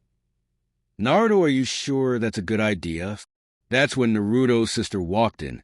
You should really think about Naruto. I don't think teaching a little kid elemental jutsus is wise. Haruka glared at Mito. Hey, I'm not a little girl. I'm gonna be Hokage, so I can learn this. The glare didn't go unnoticed by Mito. So, this the brat Naruto? Quite the feisty one. The total opposite of you. Naruto laughed a little. They say opposites attract. They sure do. Son spoke a voice from the kitchen. Naruto wasn't surprised to see Minato, but he was a bit nervous being with Haruka. Just like you and Lady Tomato. Right, blonde dame? Spoke out Haruka, which caused Mito to burst out laughing. Haha, blonde dame. That's the best one I've heard. Haruka and Naruto smiled, while Minato just gave them an awkward laugh. I guess so, Haruka, and I think it absolutely all right for you to start teaching her, Naruto. Are you sure, Minato? I mean, she's only 7. Questioned Kushina. Naruto was surprised that his father had backed him up. While Naruto is much smarter than we give him credit for, Kushina. The last 2 missions prove it. Naruto also knows Haruka the best, and he's the only one who can really decide whether she's ready or not. As well, Naruto must have his reasons. I guess Dad has a point, Mom, spoke Mito. Kushina sighed and went into the kitchen to get the food. Naruto pulled up another chair for Haruka at the dinner table. Sitting down, he was hoping for this to be a quick meal, because he had lots of thinking to do. He glanced over to Minato, wondering if he was being sincere or not. Minato caught his glance and questioned him about it. Anything wrong, Naruto? Naruto made up a lie. Yeah, could you possibly help me out on finding more on fire release elemental training? It's not my area of expertise. Minute pulled out a piece of paper. Here, just go to the library and take a look around. Naruto looked at the note and his eyes widened. This is for the Jounin section. Minato chuckled. Well, you are my son, as well you kind of are taking the role of a Jounin instructor. So I find it reasonable. Naruto didn't smile at him, but he felt a little relieved by the change of atmosphere in his family. He started to feel like he existed. Late at night, Naruto arrived right outside the Uchiha district. Hiding in some bushes, he scouted around. Activating his Sharingan, he noticed a pair of ANBU stationed right outside. Why would they still have ANBU? This is going to be a bit harder. Though I could use that. Naruto closed both of his eyes. Mangekyo Sharingan. Reopening his eyes, he whispered, Kamui.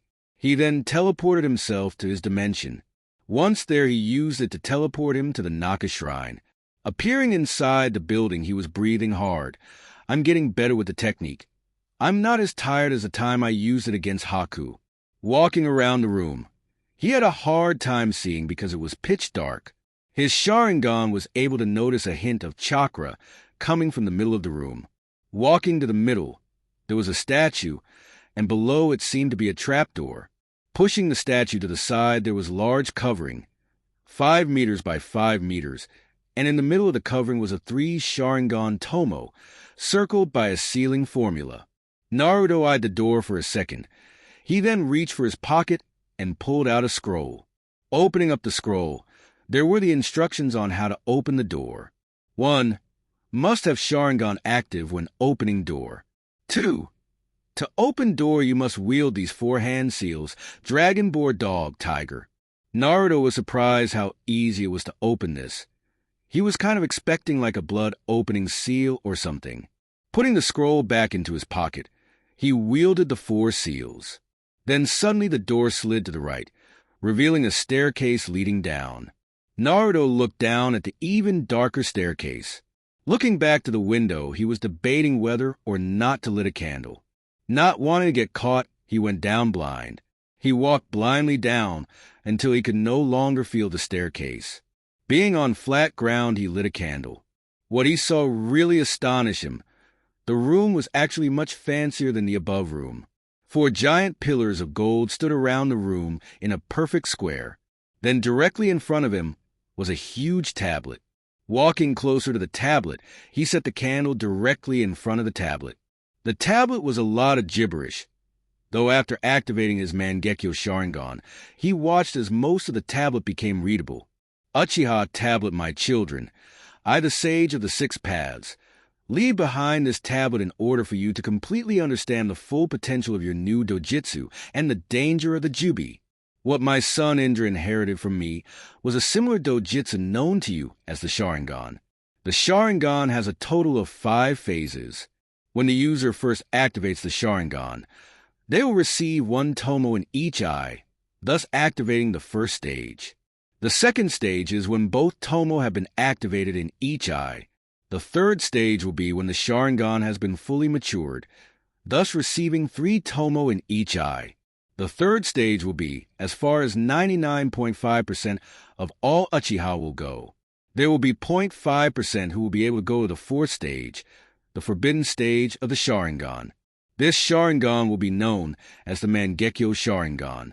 The Mangekyo Sharingan can only be activated when one suffers through high emotional guilt, grief, and mental pain. Such pain like killing the closest person to you. Though there is another way the Mangekyo Sharingan can be activated, by straining the regular Sharingan to the point it naturally evolves. Though for that to occur, one must have a strong emotional will. In order to activate it, as well, one must not fall to the darkness of the Sharingan. If you are able to read this section, you have activated the Mangekyo Sharingan. Do not allow this power to clear you judgment, my children. This power may be powerful, but it comes with many risks. The first one is the effect on one's chakra pool. The strain is enormous without proper practice. Even with the proper practice, there is still the second risk. The more you use the Mangekyo, the closer you will get to completely lose your eyesight. The strain on the eye is so great that the eye will eventually go blind. There are only 2 methods to stop this. The first one would be to find another pair of Mangekyo Sharingan and implant them. Those Sharingan will no longer be part of the curse, thus activating the eternal Mangekyo Sharingan. This is the final and 5th stage of the Sharingan. Once the Mangekyo is activated, your name will appear in the section below, as well all the abilities of the Mangekyo. I built the Mangekyo similar to my 6 paths. There is 5 different jutsus, but one can only wield 3 of these powers. If you can read this part, then you can avoid blindness because of special circumstance, or you have activated the eternal Mangekyo Sharingan. The circumstance is when a child is born from both the Uchiha and Senju clan. My wish was for one day have both of these clans reunited. Before my death, I was unable to fix the drift between my 2 sons Ashura and Indra.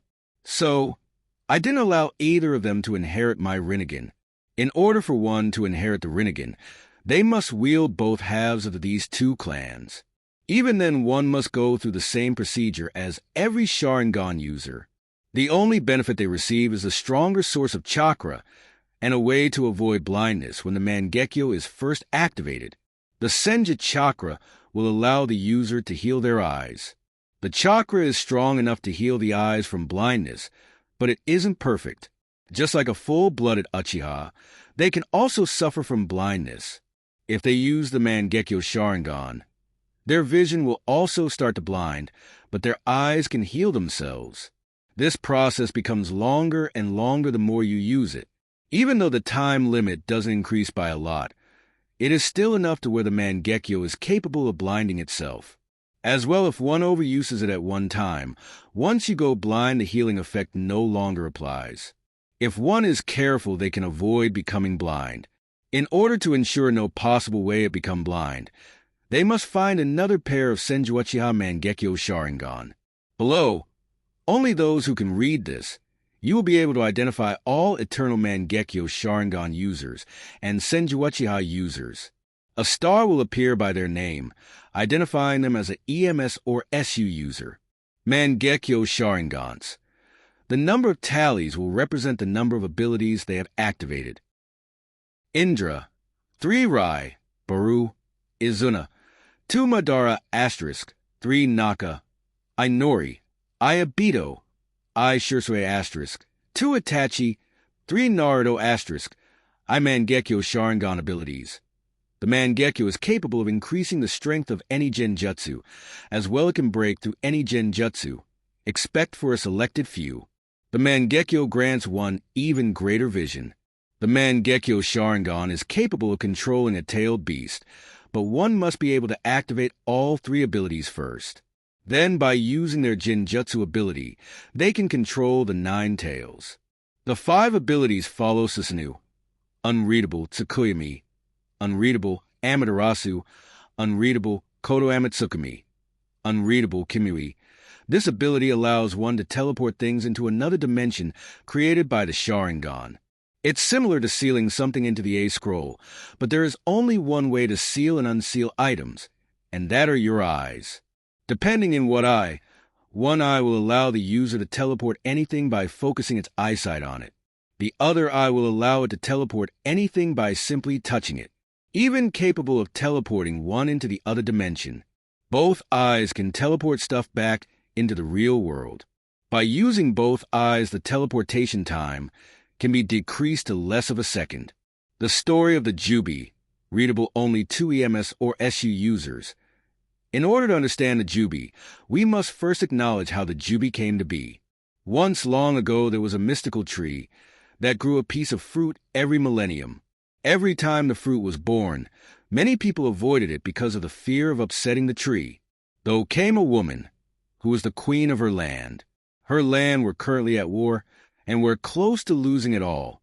In order to win the war, she took that piece of fruit and ate it. The fruit gave her what we came to know as chakra. This chakra allowed her to defeat her enemy and all those who followed. The tree was not happy that someone had taken its precious fruit and decided to get it back. It then formed into the 10 tails and attacked the world. Its intentions were to suck back the chakra that it had lost, but it couldn't because my mother had happened to give birth to 2 children, my brother and I. We decided that we would fix our mother's mistake and took on the Jubi. Thanks to the Rinnegan, I was able to defeat the Jubi and become its Jinchuriki. Though like every man, I was not immortal. Before I died, I split the Jubi's chakra into 9 different beasts and sealed its body into the moon. I entrusted the balance of the world to these beasts. As well, I helped spread the power of chakra throughout all the lands. Unreadable, unreadable, unreadable, unreadable, unreadable. Naruto was trying to process all this information, so much information. To think that the average Uchiha could only read the first section. Naruto rubbed both of his eyes. Kamui is much different than I thought. I've been using both eyes to teleport, while I really only need my right. As well, my eyes aren't as perfect as I thought they would be. Naruto then stared back at the names. Many of these names I've never heard of, except Obito. Why does that sound so familiar? Naruto's eyes finally landed on Shursui. Why is there a star on his name? Could it be that he was actually just like me?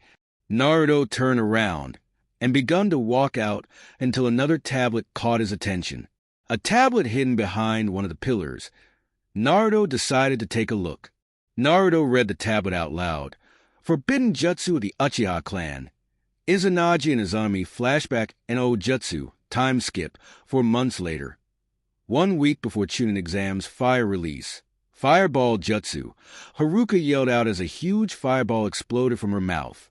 The fireball went flying at a very fast speed toward Naruto. Naruto grinned before he flashed through his own jutsu, water release. Wild water wave. The jet of water extinguished the fire and left behind a small amount of mist. Haruka then begun to cheer. I finally did it. I told you I could. Naruto chuckled. This is the 2nd jutsu you have mastered. I'm quite impressed. Haruka smiled really big.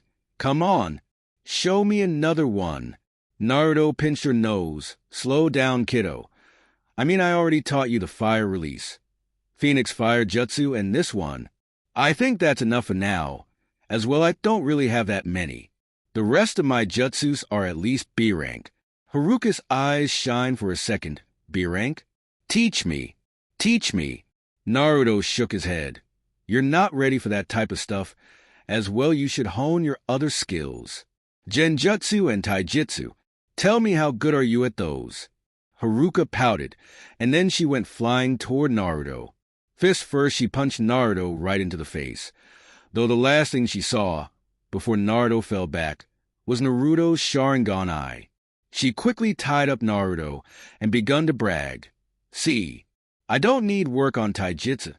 Then suddenly she felt her movement restrained, and she saw the image of a Sharingan eye. Shaking her head, she noticed she was the one tied up. What is going on? Her forehead was then flicked, and she looked up. She stared right into her brother's Sharingan eyes. Yeah, you kinda do, due to the fact you tied yourself up. Her pout returned as she couldn't believe what just happened. What did you do?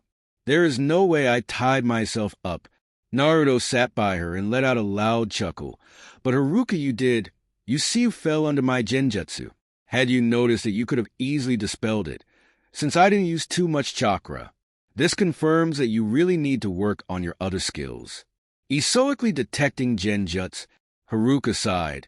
Struggling against the rope, she finally managed to free herself. I guess your right isn't as good, since I can't predict the enemy's movement. But I can't use genjutsu because I don't have the Sharingan. As well, my Taijutsu. Naruto look at her. Haruka, you need to learn how to hone your skills without the Sharingan. Let us say dash, though they will help me improve a lot. I can learn things twice as quicker, and I won't have to worry about missing things, argued Haruka. It was now Naruto's turn to sigh. Haruka, if you continue thinking like this, you will never make it as a shinobi. Haruka crossed her arms. Why not? Naruto then activated his Sharingan. The Sharingan is a fabulous tool, but it's just a tool. Like a sword, it can easily be tossed away. Let's say you face an opponent that is too fast for you. You may be able to predict his movements, but can you move fast enough? As well, the Sharingan takes a toll on your chakra, so you have to be able to fight without it. That's what we focus now in your youth. We focus on your skills without the Sharingan. So once you get it, then you won't have to do all this. Then the Sharingan will just complement the skills you already have. Haruka nodded, absorbing all this information. I guess that makes sense. Did you have to do all this, big brother? Naruto nodded. Yeah, but I really didn't have anyone to teach me until I met Shursui. So, you should consider yourself lucky. Haruka was a bit astonished. Wow, you taught yourself? Haruka looked at the ground a bit disappointed. Man, I thought I used to be good, but you're so amazing. I'll never catch up to you. Naruto then hit her across the back of her head. Haruka glared at Naruto. What was that for? You need to stop beating yourself. I'm going to give you the same advice I gave Sasuke. If you keep comparing yourself to others, then you will never achieve anything. Set a goal and stick to it. No matter what anyone says.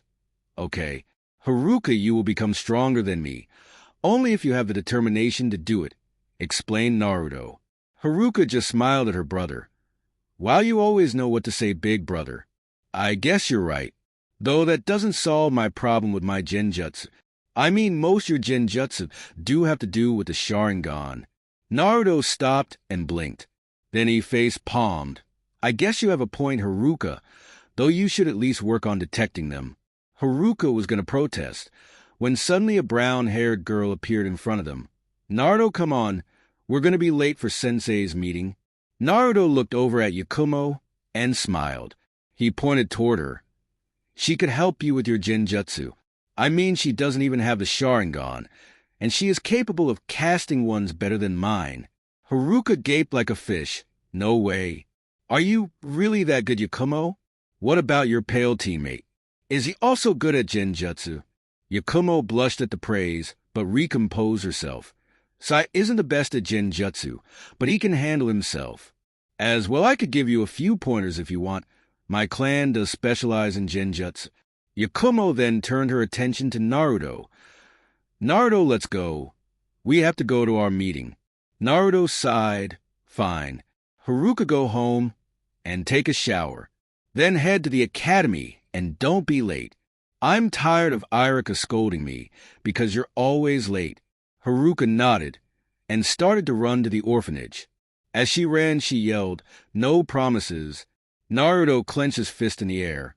"You better not be lad dash." Yakumo grabbed Naruto and begun to run to their meeting point. "Shut up and let's go." Team 11 meeting point. Sai was standing at the same place where they had originally taken their genin test. As he looked around, he let in all the emotions of the past couple of months soak in. It was an odd thing for him. He had been trained to never feel emotions, though this new team has brought something that he hadn't felt since him. As he looked around, he begun to recall the mission they had taken. After the big double mission they had taken, they returned to mostly D rank, taking a C rank here and there. As he thought about the missions in Wave and Waterfall, he was wishing he had taken a bigger role.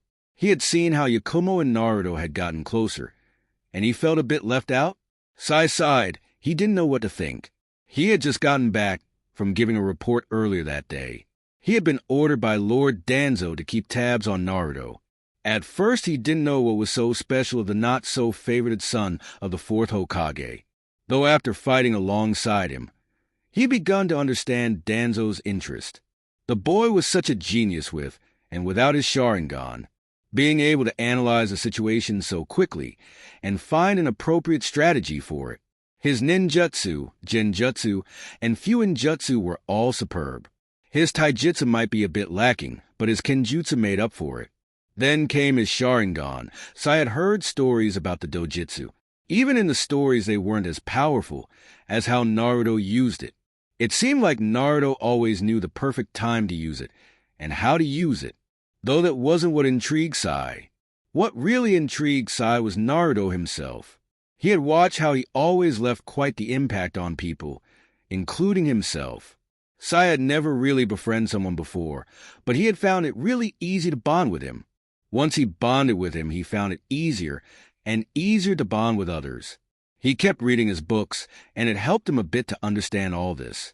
Sai didn't know if it was right or wrong, but he easily found his loyalty moving from Danzo to Naruto. Sai's thoughts were interrupted when both his teammates appeared in front of him. "Yakumo, you don't have to be so pushy, Databeo." Yakumo hit the side of his head. "I wouldn't have to if you weren't always late. Seriously, you're becoming like the second Kakashi." "That really isn't a bad thing," retorted Naruto, "if you don't include all that material he reads," spoke Sai with a soft smile. Naruto groaned in disappointment, while Yakumo laughed in approval. "Even Sai agrees with me." "Sai, I thought we were friends," asked Naruto. Sai just gave him one of his usual smiles as he pulled out his book. "Yes, and as friends it's in my best interest to look after you, Whiskers." Naruto sighed. "I guess I can't argue against your stupid logic." So Yamato suddenly appeared in front of them. "I'm glad I'm not late, and glad you're not either, Naruto." Naruto's sweat dropped. "Come on, I'm not really that bad." Yamato waved him off. "Okay, here's the deal. I have nominated you 3 to the Chunin exams. Here are the application forms for the exam. The exams will take place in 1 week at the academy at 10 o'clock in the morning." "The Chunin exams already?" asked Yakumo. Yamato nodded. "Yes, I believe that all 3 of you are ready to take the exams. Even if you don't make it, it will be a great experience which would help you on your shinobi careers." "I believe we're ready, Sensei," stated Sai. This took the rest of the team a bit by surprise, since Sai wasn't the one to usually say things like that. "Why so?" asked Yamato, a bit curious. "The Chunin exams usually consist of some teamwork, and I believe we excel in that area. As for individual skills, we are all quite skilled in our own areas of expertise. So I believe we are completely ready, Sensei." Naruto smiled at Sai. "Yeah, I couldn't have said it any better, Sai." Yamato smiled at his team. "You know, guys, I really wasn't sure about taking a team at first, but you sure make it a lot of easier." "Sensei, well, you lucked out because you got the best of the bunch," claimed Yakumo, having had her confidence reassured. "Well, I'm glad you think that way because, as I said, the exams are in a week. So this week you have the whole week off. Use it to train a little and prepare, but most importantly, rest. If you need any advice, don't hesitate to talk to me." Yamato formed a hand seal. This meeting is over, so you can all go home. So see you in a week." Yamato then disappeared in a poof of smoke. Naruto looked at his remaining teammates. "How about we go get something to eat? Then we can talk about some training we should do before the Chunin exams." Yakumo nodded. "That's a good idea. So where do you guys want to go eat?" I think it was Sai's turn to choice. Naruto and Yakumo both gazed at Sai for an answer. Sai didn't show it, but he felt a bit uncomfortable being put on the spot. "I don't know." "Come on, Sai. Don't be a buzzkill, just pick a place." "Ramen, barbecue, dango, you name it," responded Naruto as his hand made its way through his spiky red hair. How about some dango? I seem to have gotten quite the sweet tooth." Sai finally decided, which caused Yakumo to cheer. "All right, guys, let's go."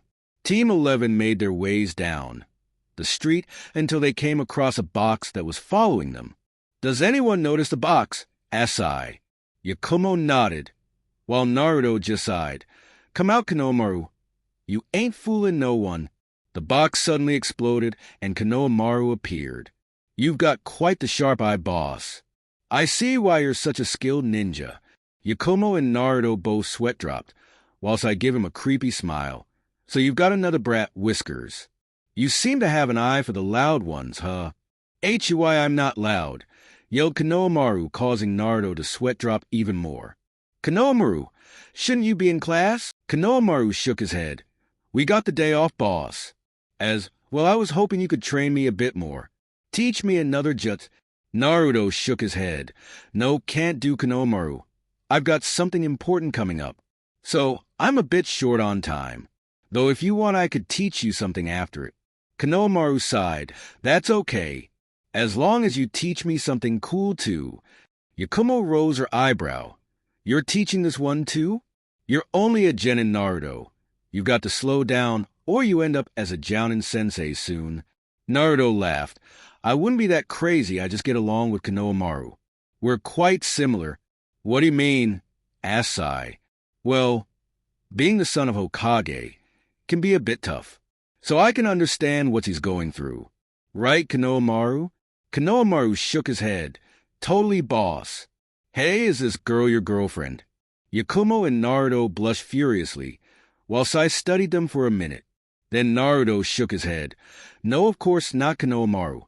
We're just teammates. As well, Naruto has that little girlfriend in Waterfall anyways," added Sai. Naruto glared at Sai. "It's been 4 months.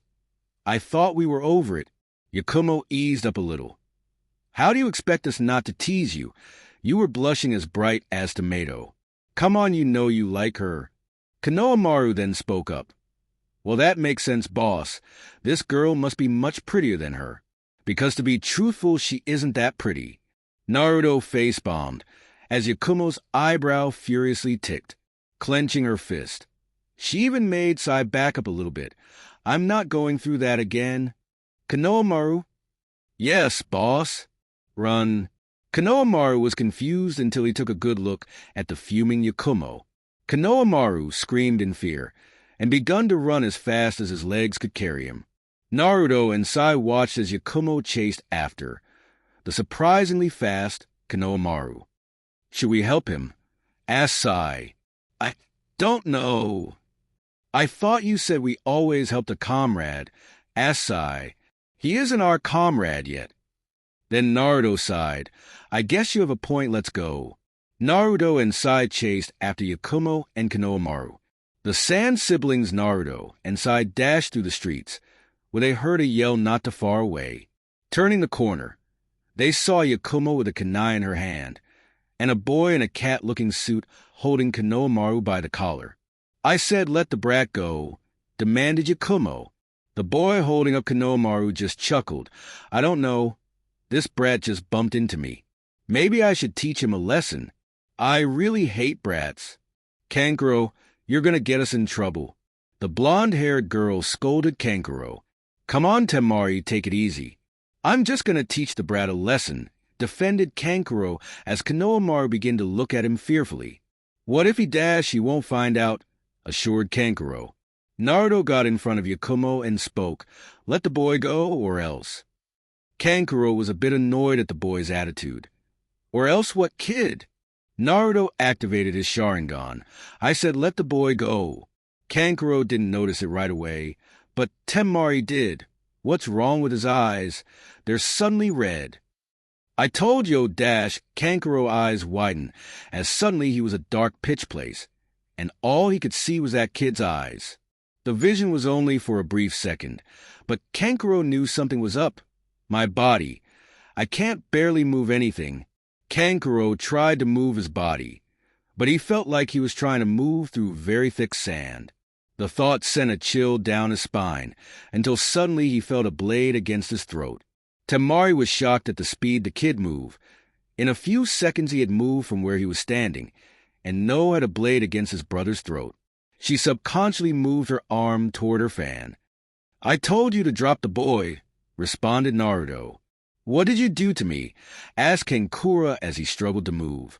Naruto grabbed Konohamaru and jumped away, Genjutsu. Now tell me what Sand Shinobi are doing in the Leaf Village, especially since they seem to pick on little kids. He isn't our comrade yet. Then Naruto sighed. I guess you have a point, let's go. Naruto and Sai chased after Yakumo and Konohamaru. The Sand siblings Naruto and Sai dashed through the streets, where they heard a yell not too far away.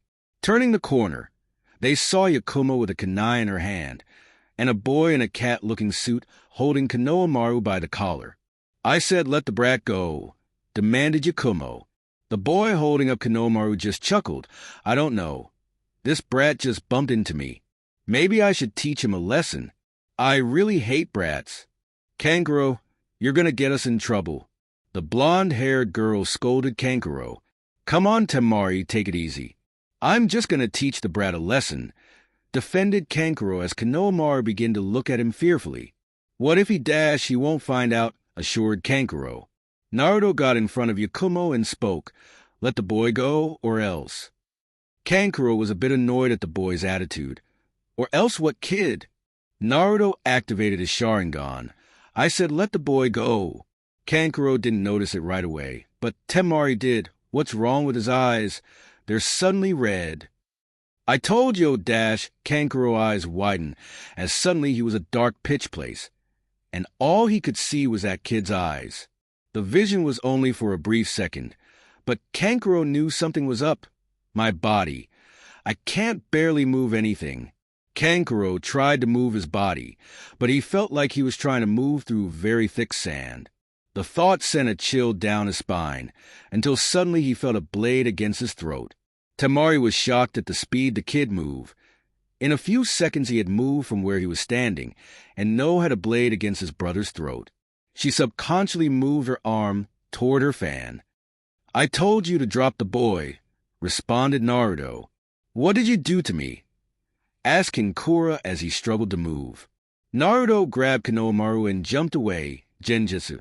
Now tell me what Sand Shinobi are doing in the Leaf Village, especially since they seem to pick on little kids. Temari, having realized her brother was under a genjutsu, came near him and released it. Kankuro fell to his knees. This kid is gonna pay. We're here for the Chunin exams. We apologize for the conflict we may have caused. It's just my brother. Can be an idiot, explained Temari. Kankuro growled at the comment. I'm not an idiot, and it's the kid's fault. He ran into me. Naruto sighed and looked at Konohamaru. Apologize. What? Are you crazy? Declared Konohamaru. You heard him squirt. Apologize, added Yakumo. Konohamaru glared at Kankuro for a second before he apologized. Sorry I ran into you. I should have paid attention. Kankuro crossed his arms. Whatever, brat. You're just lucky this kid came to rescue you. Naruto then looked to his right toward the tree.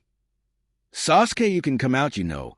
As well the same goes for you, redhead. Sasuke, who had been watching the whole affair, looked over to his right. There's Naoe. I didn't even notice this kid. Who is he? Sasuke eyed the red-headed kid, with a gourd on his back.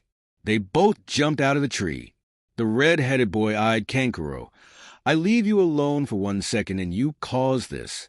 I should kill you for this. Kankuro's eyes widened in terror. Gaara, I'm sorry. Temari also shook in fear. Gaara, you know how much of an idiot Kankuro can be. Just ignore it, please. Gaara sighed in annoyance. Fine. As for you, Gaara pointed at Naruto and Sasuke. What's your name? And yours too. Naruto and Sasuke both eyed each other. When Sasuke spoke up, it's common courtesy to give your own name first, don't you think? Gaara Sabaku, Sasuke Uchiha, Naruto Uzumaki. Then I look forward in seeing you in the exams. Gaara turned around and begun walking away. Temari. Kankuro, let's go. Temari and Kankuro both nodded and begun to walk with their younger brother. Konohamaru finally let out a big breath of air. Wow, that was intense. Konohamaru, go home. I'll talk to you later. Konohamaru nodded and raced off to do other things.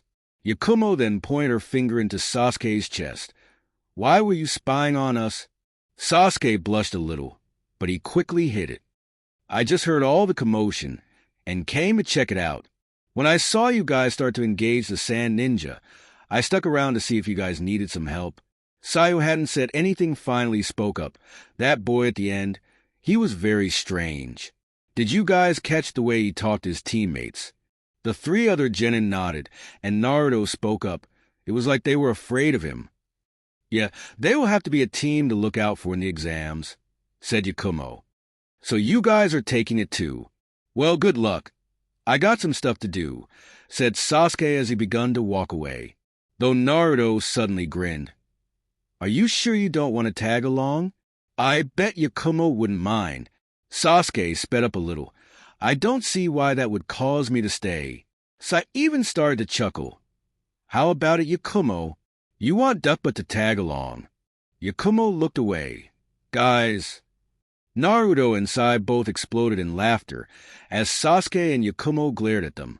Yakumo apologized to Sasuke as he left. Then she went over to both her teammates and started to scold them. What your problem? And Sai, Naruto is rubbing off on you too much. Sai shrugged his shoulders. It's just a little teasing. I read in my book that it's a gesture of friendliness. In Close Friends, Naruto patted her on the back. His book is never wrong. Wasn't that what you said, Yakumo? When I tried to throw it away, karma can be good. Yakumo crossed her arms. You're lucky I'm only staying because we're getting dango. Team 11 then made their way to the dango shop. Though before Naruto turned the corner, he looked over to a tree branch not too far away. Then suddenly a shadow dashed through the buildings. Naruto frowned. Strange. Was that an AMBU? Naruto, you coming? Asked Yakumo, having noticed Naruto stopped walking. Naruto just nodded and caught up with his team. Meanwhile, at the tree branch, two boys and a girl, all with sound symbols on their forehead protectors, let out a big breath. Dosu, you think he noticed us? Asked the boy with two holes in his hand. The boy he was talking to had a strange device on one of his arms. I don't know, Zaku, but if he was able to sense us. That kid is good. The girl with them then decided to voice her opinion. Yeah, I guess we really have to look out for him. The Uchiha, though, looks talented as well. Isn't on that redhead's level. Zaku nodded. Yeah, King, you might be right. That kid, we have to look out for him. As well that Sand Genin. Something's off about him. The Sound Genin kept discussing their actual mission. While not too far away, a figure raced through the tree line. Dressed in AMBU gear, he made his way to the outside of the village. Appearing at an abandoned boiling, he raced inside. In the middle of that building was a huge opening that led down. Quickly jumping through the opening, he made his way down. Jumping off the side, he landed right in the middle of a platform, where a man with a white shirt with a black robe stood there with a cane. The man turned around, revealing that his right eye was bandaged, and his chin had an X-marked scar. Report, the AMBU knelt in front of Danzo. Lord Danzo, it seems that your suspicions on Sai were accurate. Danzo's expression didn't change. Elaborate. I've been following him for a month, and I've noticed he left things out of the report. I can't say whether or not they're important, but they're more important than the stuff he's reported. As well, he seems to have set up a closer relationship with not just the target, but the girl too. I believe he's slowly starting to betray us, whether he realizes it or not, answered the ANBU. Danzo turned around. Then we must get rid of him. The ANBU didn't flinch. Should I do it tonight? Danzo shook his head as he walked away. No, that would be too suspicious. Take him out during the Chunin exams, the second exam. Then it won't look as suspicious. And if you can help it, don't kill Naruto. I can't have the yondaime on my throat. If it can't be helped, though, then make sure you take his eyes. The ANBU nodded, and he disappeared in a puff of smoke. 1 week later, Chunin Exams Team 11 was making their way to the academy. As they approached, Naruto was the one to look up at the building. He begun to think about the past, before their sensei walked up to them from afar. I'm glad you all decided to show up. We're in this as a team. Didn't we tell you that, sensei? Said Yakumo as she ran her fingers through her hair. Sai just nodded, and Naruto smirked. So, I'm guessing you're not just here to wish us luck? Yamato nodded. Yeah, I was making sure you all showed up. If one of you didn't, then none of you would have been allowed in. That was pretty obvious, sensei. You told us, remember? Spoke out Sai. Yamato chuckled nervously. Yeah, I guess I did. Kakashi told me not to, but I guess I can't help it sometimes. Well, good luck in there. I might see you on the other side. Yakumo playfully smacked Yamato as she walked in. Don't joke like that, sensei. There's no way we would die. As long as we're together as a team. Of course. Sai. Yakumo, let's go. Naruto then walked in with Yakumo and Sai. Yamato watched as his 3 students walked in. I kinda hope they don't become Chunin. Might not be as entertaining without them. Maybe I could get them on an ANBU squad. Inside, Team 11 made their way up to the second floor when they came across a group of kids huddled by a door. They watched as 2 genin blocked the exit. Sai was just about to go in when Yakumo grabbed his shoulder.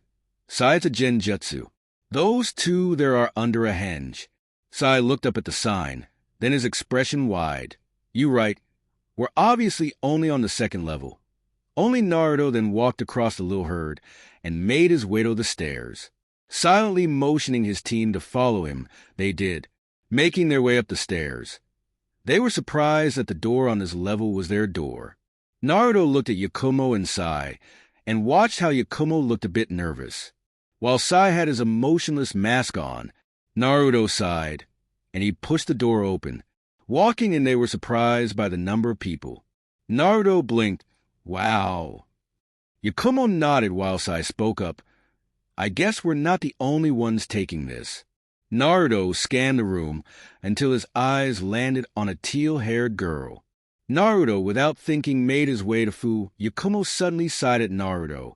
He's obviously got a thing for her. Yakumo and Sai followed Naruto as they made their way to Fu's team. Fu's expression changed as she watched Naruto walk over to here. He's coming over here? I didn't think he would. Oh no, what do I say? What if he's mad about the kiss? Hey, Fu. It's crazy to see you here of all places, spoke Naruto as he embraced Fu in a hug. Fu blushed as she returned the hug. Yeah, I know. Shibuki thought it would be wise to send us here for the Chunin exams. You know since. Naruto let go of her. Yeah, I know. Suddenly Fu's teammates interrupted them. Hey, Naruto. Great to see you, man, spoke Hoki. Naruto, I'm not sure whether to be glad or not to see you here, spoke Goro with a grin. Naruto gave them both a hug. It's nice to see you guys. Even though it's been a few months, it's crazy to think about it. Yeah, it is, isn't Naruto, spoke Yakumo as she walked into their conversation, with Sai behind her. Yakumo, Sai. It's nice to see you guys, spoke Fu as she gave them both a hug. Goro didn't give either of them a hug because he remembered where they were. Guys, I don't think this is a place for hugs. All of them looked around as some of the other genins glared at them. They all sweat dropped, and Naruto spoke. I see your point, Goro. Then suddenly Naruto watched as Team 7 walked in. Sasuke noticed him, and was about to walk over before he was attacked by Ino.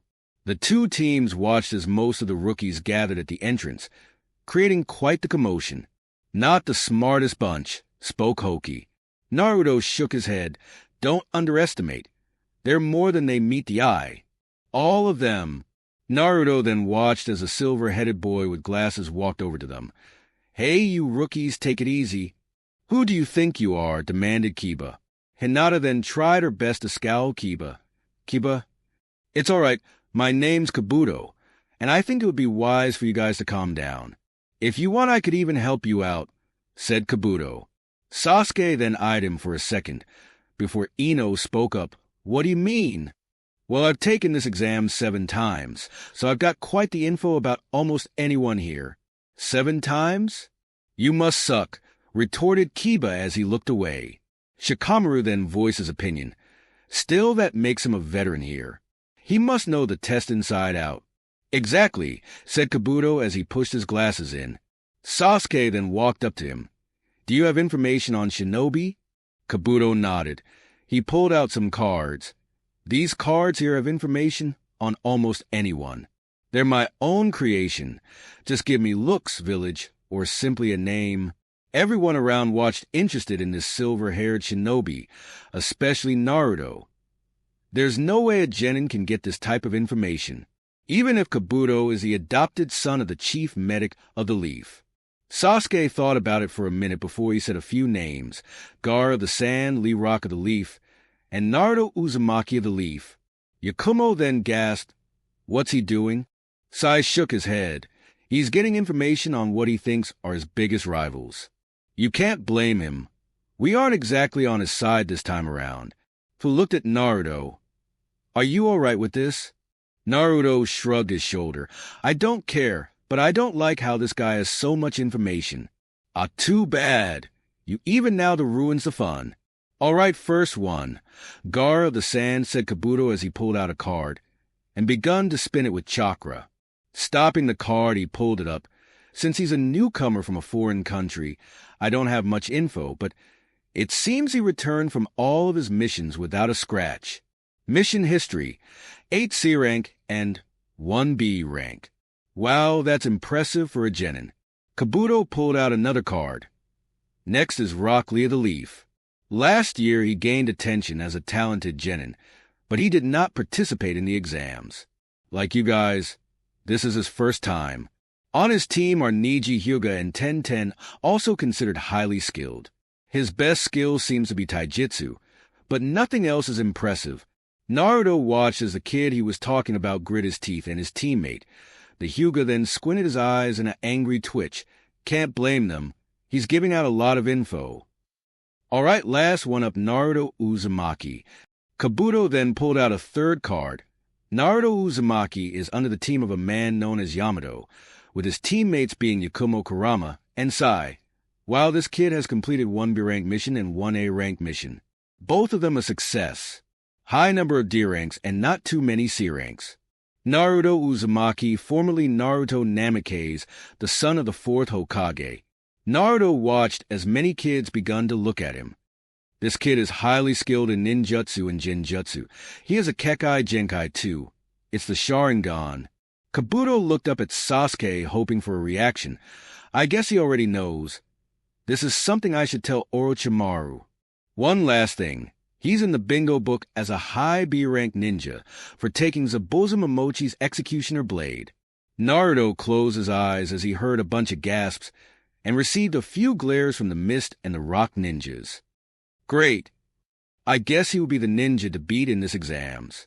Though you shouldn't just look out for him, explained Kabuto as he pulled out another card. You see here, there are many ninjas from every great nation have come to take the ninja exams. Even villages like Waterfall, Grass, and Rain have sent some ninjas. They're all filled with talented ninja. Mito pointed at the Sound Village. What about this one? Kabuto looked at the village. Don't worry about that one. They're fairly new. I won't expect them to send any strong ninjas. Naruto, having heard enough, turned to his teammates and took a look around the room. I guess we're going to be a target in these exams. So I looked around also and noticed some glares from their own village. I guess the fact that you've become quite the name have even some of our own ninja targeting us. Naruto sighed and looked at Fu's team. If we get a chance, I think it would be best if we team up. Hoki and Goro nodded. It seems fair enough. Though if we have to fight, you understand. Yakumo answered for Naruto. Yeah, we understand. All right, maggots. It's time to take the exam.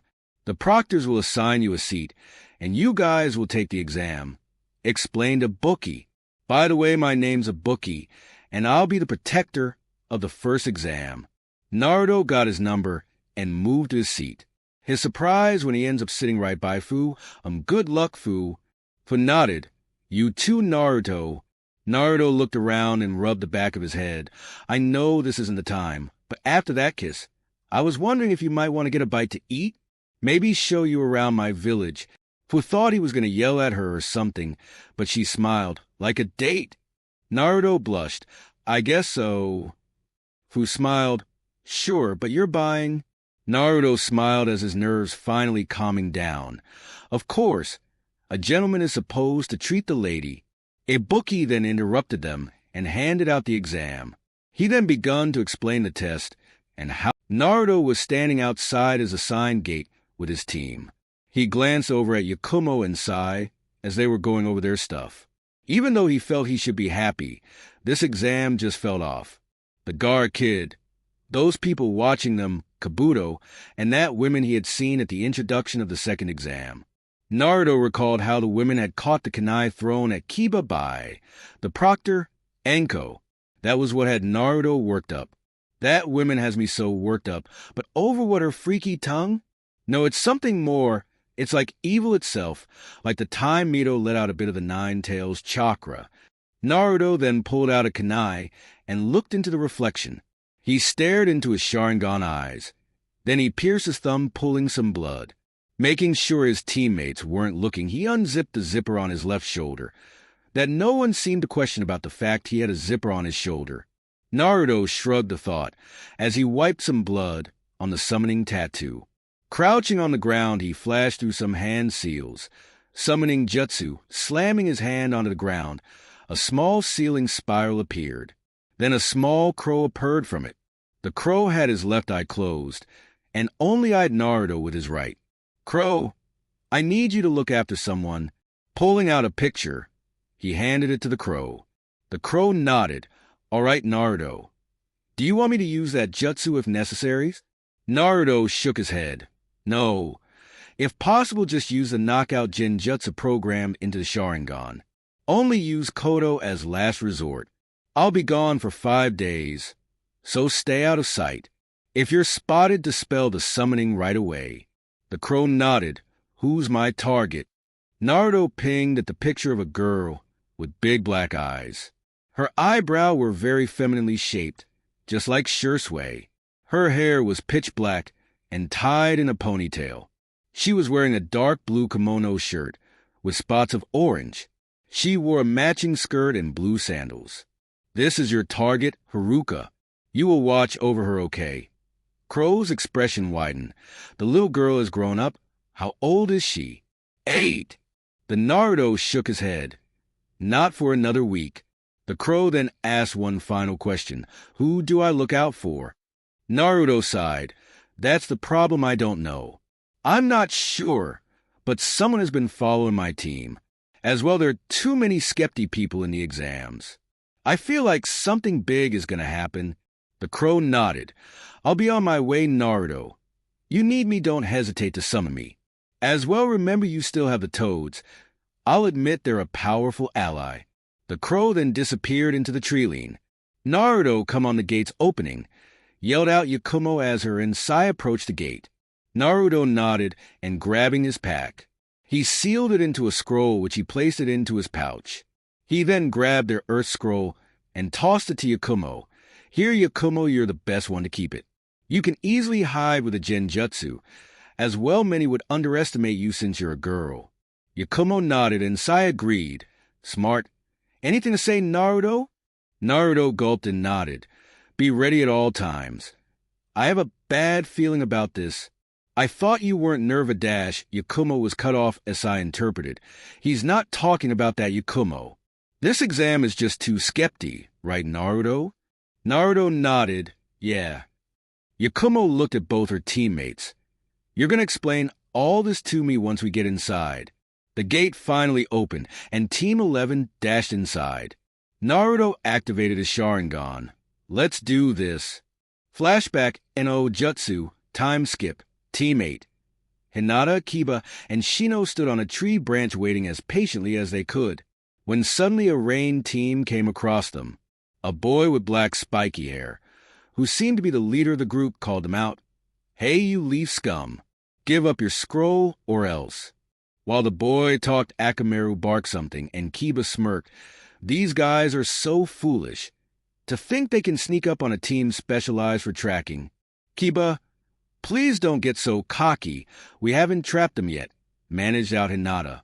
While Shino nodded. Yes. Kiba, you shouldn't be overconfident quite yet. Now. Kiba smirked as he watched their plan fall into place. The team was suddenly ambushed by a bunch of leeches falling from the trees. The other boy in the team screamed out, "What's going my chakra?" The rest quickly fell to their knees and collapsed. Kiba smirked. Hinata, which one has a scroll? Hinata activated her Byakugan. The girl who was standing way in the back.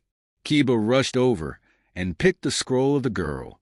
Kiba smiled widely, while Akamaru cheered. They've got the heaven scroll we were looking for. Let's go. Team 10 Shikamaru, Ino, and Choji stood in a clearing, crouched together in a circle. Shikamaru took the lead in the discussion. All right, guys, I'm going to be honest. We really aren't the strongest out of all these bunch.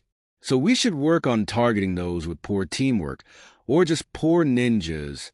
So we should avoid any strong ninja, concluded Ino. Shikamaru nodded. Exactly. So we should avoid teams like the Sand Ninja, Rock Lee's team, and Rookie Team 11, added Choji. Ino frowned a bit. Do you guys really believe what they said about Naruto? I mean, I remember back at the academy he was quite talented, but is he really better than Sasuke? I mean, Sasuke was the Rookie of the Year in our class. Shikamaru sighed. Naruto was always more than he let on. I knew about his Sharingan because I was close friends with him, but he didn't trust many people with it. Not even his own parents. That tells you a lot about a person. So I wouldn't be surprised with anything that comes with Naruto. Trust me, Ino, we should avoid his team. It's not just him that's talented, but so are his teammates. Their teamwork could rival ours. Ino still wasn't satisfied. I don't know. I asked Mito about it a while back, but she didn't say anything. Just that she got along better with her brother. I wonder what happened. Well, we don't got time to waste. We need to either find a team or get some food going, said Choji as he pulled out a bag of chips. Both Shikamaru and Ino's sweat dropped. Team 7 Sasuke was breathing a little hard. Mito, Sakura, and him were racing through the trees trying to find another team. They had just came across a rain ninja, which had caught both Mito and Sakura in a genjutsu. Even with his Sharingan, he found it a bit hard to find the little sucker. Though at the end he was able to get him, it still wasn't worth it because the kid had no scroll. Mito signaled to stop in a clearing. Both Sakura and Sasuke jumped in it. What are you doing, Mito? Asked Sakura, a bit annoyed by having to stop. Mito brushed her off. We need a game plan. We can't just run wildly in here. We almost got caught by one mere genin over there. We need to set up where we're going. And how? As well, we need a password in case one of us gets separated. Sasuke sat down cross-legged and begun to think. You're right, Mito. Sakura crossed her arms in a grin. Yeah, wait, she's right. Sasuke nodded. We need a better plan than just running around here. Sakura thought for a second before she responded. I guess you're right, Mito. Mito then begun talking. Okay. So, I think we should slowly make our way to the tower. We're bound to run into some ninja, since that's where everyone has to go. We should get there in 2 days tops, and just ambush any... I think we should get there as soon as possible, because there's bound to be other teams to think of the same plan, added Sakura. Sasuke nodded. So, it's settled then. Now let's set up a password. How about a question? Asked Mito. Sasuke nodded. Okay, the question is... When does a ninja give up? Mito and Sakura were a bit surprised by the question. We don't know. A ninja never gives up. As long as we have a reason to fight, our will of fire will lead us past the point of giving up. The three sucked in the information, before once again Mito took point and sped off. They never once noticed a grass pipe sticking out of the ground not too far away. Team 11 stood hidden near the ground as they slowly made their plan. Naruto looked at both Sai and Yakumo. Sai, I'm really going to put you on the spot here. I need you to create as many ink animals as you can. Snakes, rats, small birds, and anything else that could work around here. I need you to send them out to scout for teams up ahead. Meanwhile, we will move toward the tower. Sai nodded as he pulled out his scroll and begun to draw a bunch of animals. I'm on it. Naruto then faced Yakumo. Yakumo, I know you're not used to taking lead, but that's the position you will be taking while we run. I'll be behind you, while Sai is in the far back. Yakumo looked a bit nervous.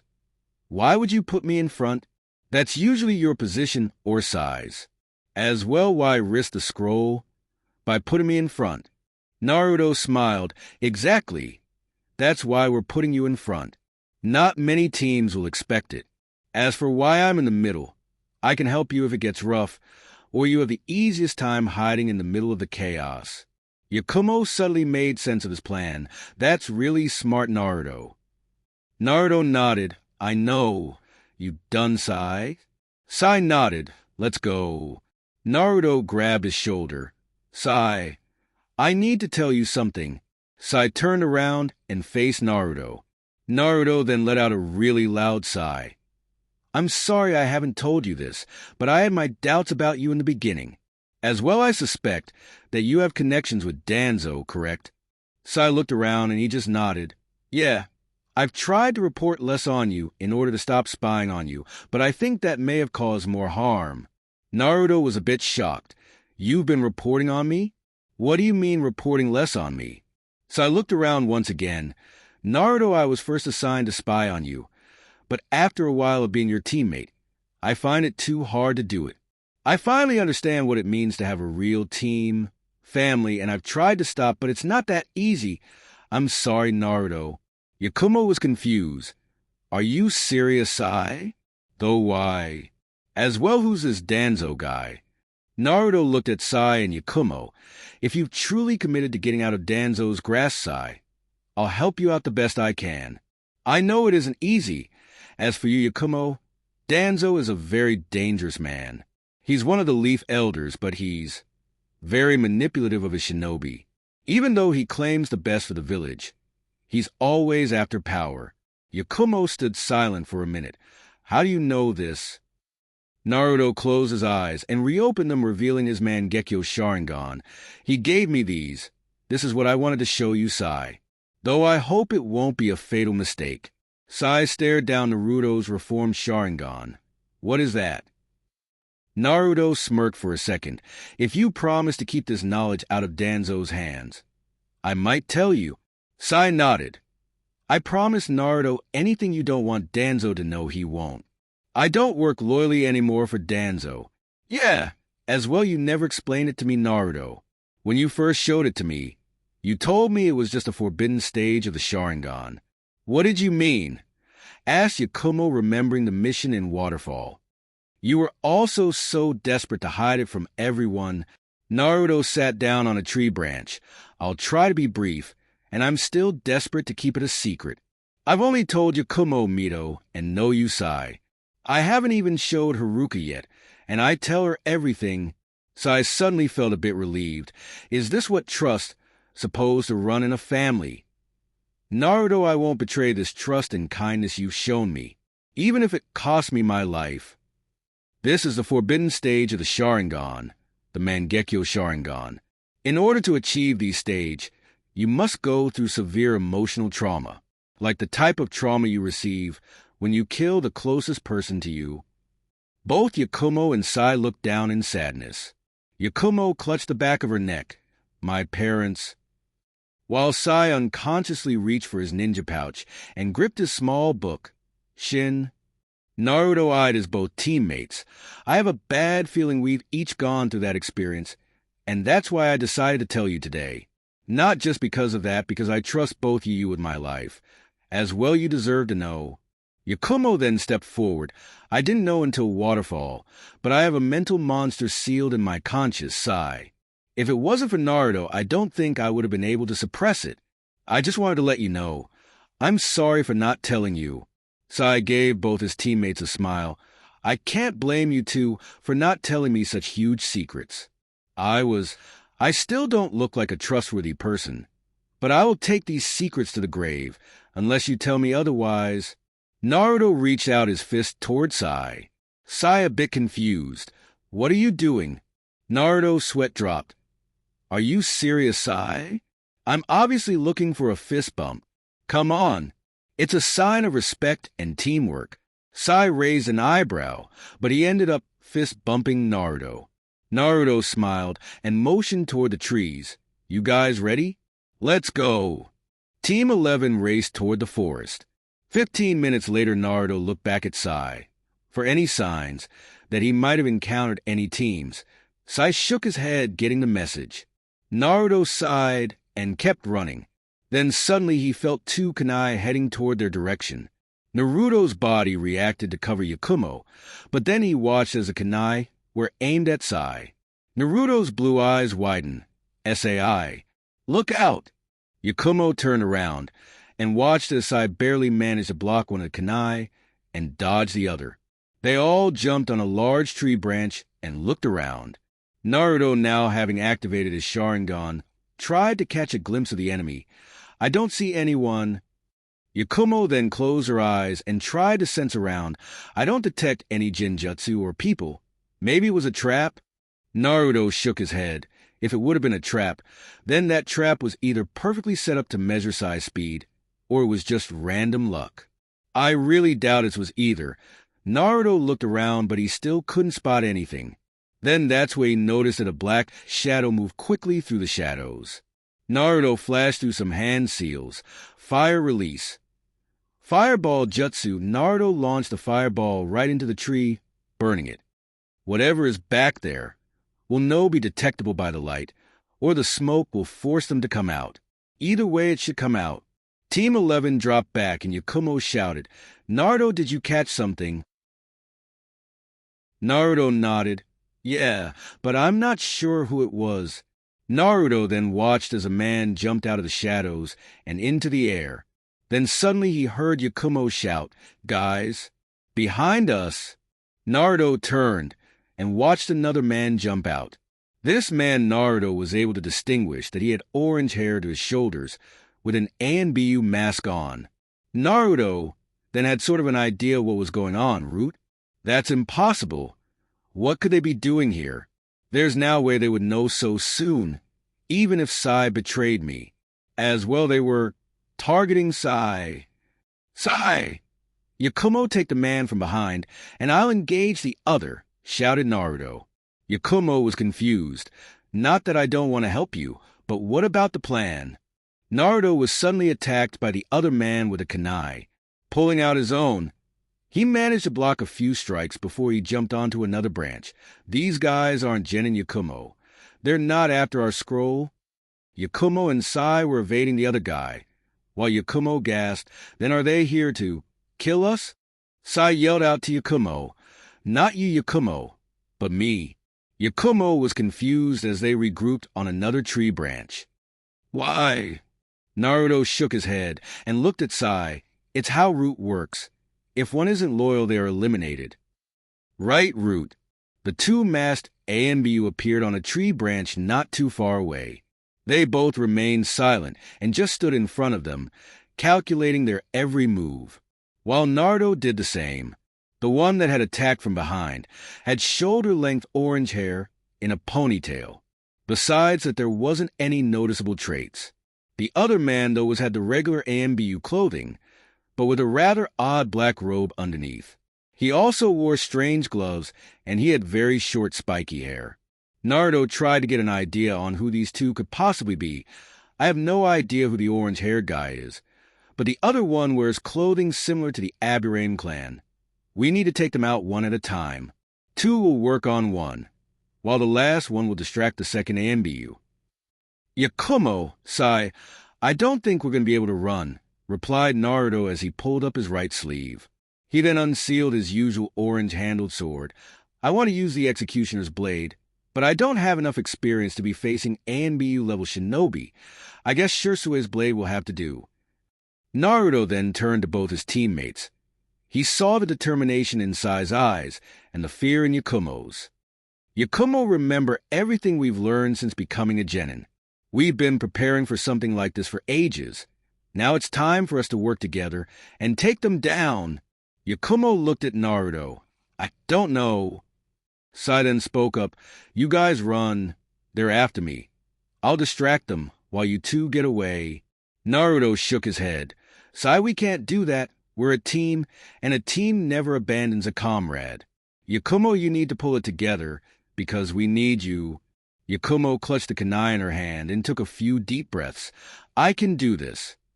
We can do this. Naruto nodded and continued to eye his opponents. ANBU usually consists of high-level Chunin to Jounin-level ANBU, though these are root, so expect them to be Jounin level. Sai, Yakumo, you guys will take down the orange-haired guy, while I distract the other one. Sai, if you have any information on these guys, now is the time to reveal that information. Sai nodded. The orange-haired man is Dash. Sai was cut off as the black-haired ANBU man attacked Sai. Sai was able to pull out his own Tanto to block his kunai strike. Yakumo tried to back away, but then she was kicked away by the orange-haired shinobi. As Yakumo was kicked away, the orange-haired ANBU tried to attack Sai. Sai was unable to detect the second strike and was stabbed right in the back. The man grinned slightly under his mask. Then suddenly Sai exploded in a flock of crows. The black-haired man cursed and dispelled the genjutsu. Naruto was standing on another branch with Yakumo in his hands, and Sai by his side. You two are good. The black-haired man finally spoke. I could say the same for you. Yakumo stood up. Sai, let's go. Sai then ran off into the woods with Yakumo behind him. Naruto allowed the orange-haired man to pass by, while he blocked the path of the other man. I will be your opponent. The black-haired man replied in a monotone voice, as he slowly took off his gloves. You picked the wrong opponent to face by yourself. Yakumo and Sai versus orange-haired ANBU. Sai and Yakumo rushed through the forest. Yakumo, this guy we're facing is from the Yamanaka clan, so stay alert for any of their mind jutsus. We can't allow ourselves to be caught by his jutsu. These two ninjas are also one of the most skilled ninjas that Root has. We can't hold back on bit, or we will die, stated Sai as he continued to run through the tree. He finally hopped on one branch, and Yakumo jumped behind him. Sai, he's coming. For 100 feet away, stated Yakumo as she pulled out a scroll and paintbrush. Sai's eyes widened a bit. You're going to use that jutsu? Yakumo nodded. I know it's dangerous, but we have no choice. I need you to cover me while I set up the jutsu. Sai nodded and pulled out his own scroll. All right, let's do this. The orange-haired man looked back and noticed his comrade was no longer behind him. Torian, you better not overdo it. As he looked forward, he suddenly watched as a giant pair of tigers attack him. Pulling out his Tanto, he ducked under the first and stabbed the next one right in the stomach. Pulling out some kunai with some explosive notes, he chucked them at the other tiger. The man jumped on a tree branch, and suddenly a huge explosion was heard from behind. Though before he could turn around to admire his work, his attention was suddenly taken to the sky. Two birds were flying toward him with two explosive notes on each on.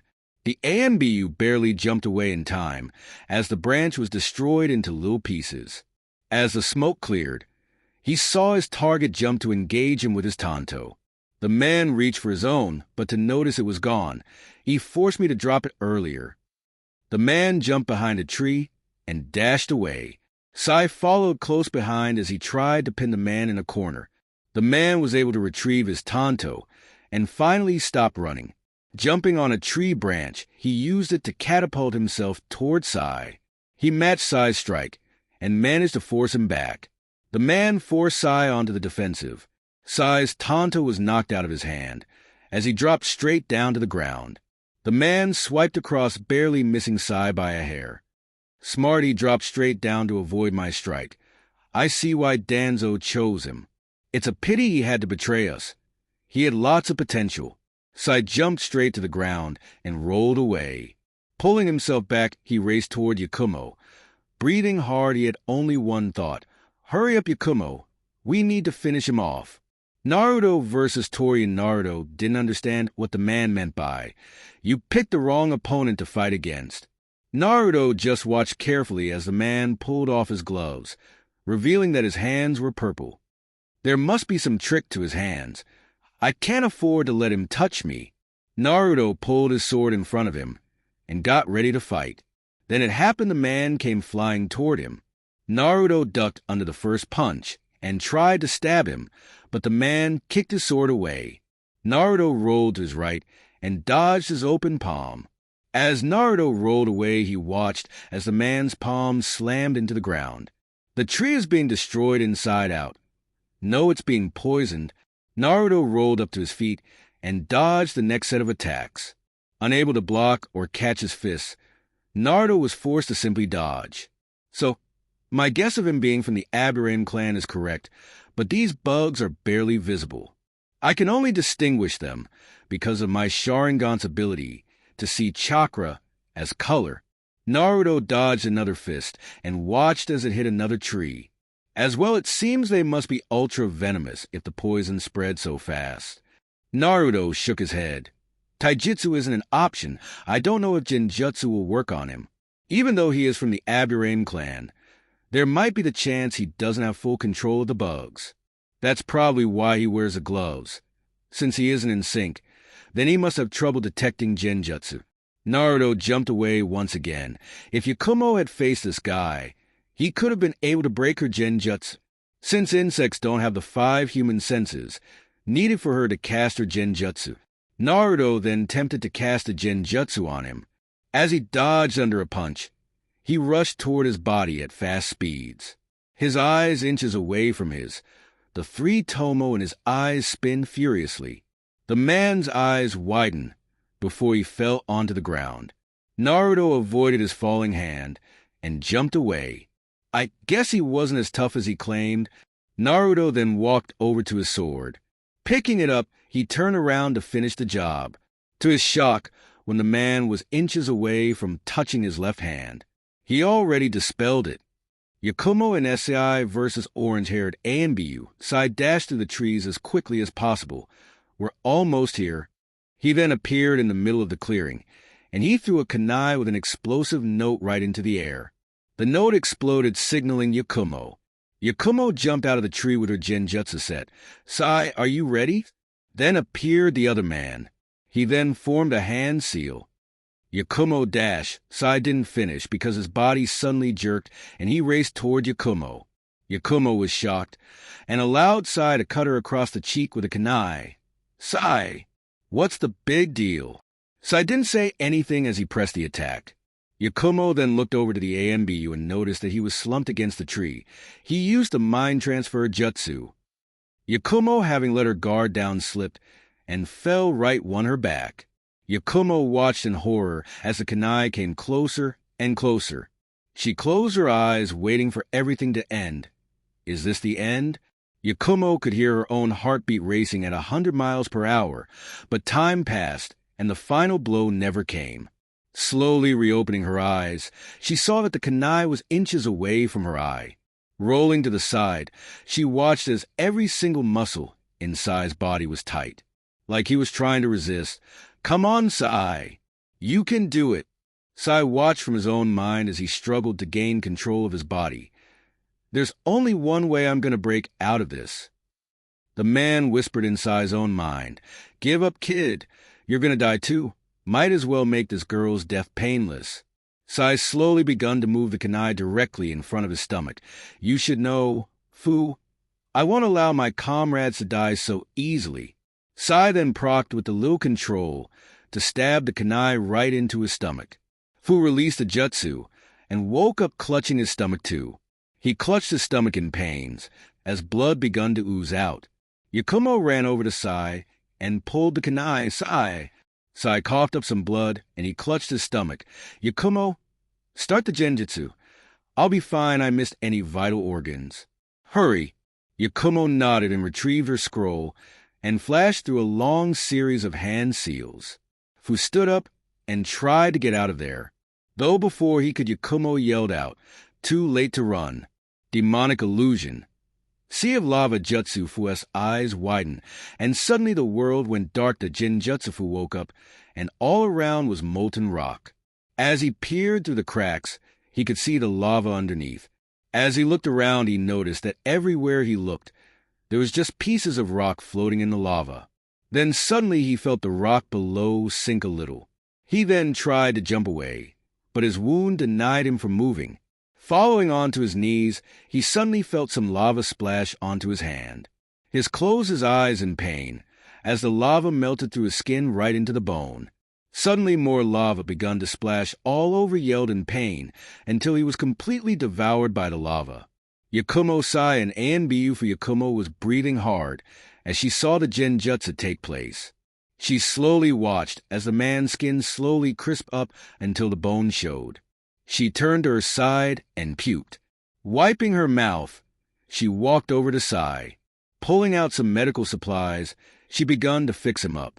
Covering his stomach in bandages, he gave Sai a blood pill. "You're losing too much blood.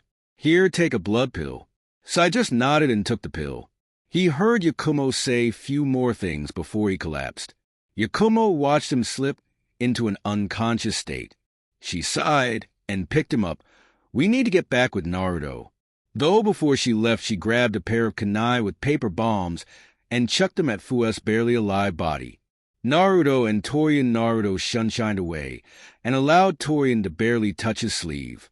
Naruto grabbed his sword and cut off the sleeve of his left arm. He watched as the cut sleeve turned all purple. The close. Naruto looks up again and notices Torian speeding onto him. Naruto wielded some hand signs. Hidden mist jutsu. Torian stopped running as he noticed a mist appear around him.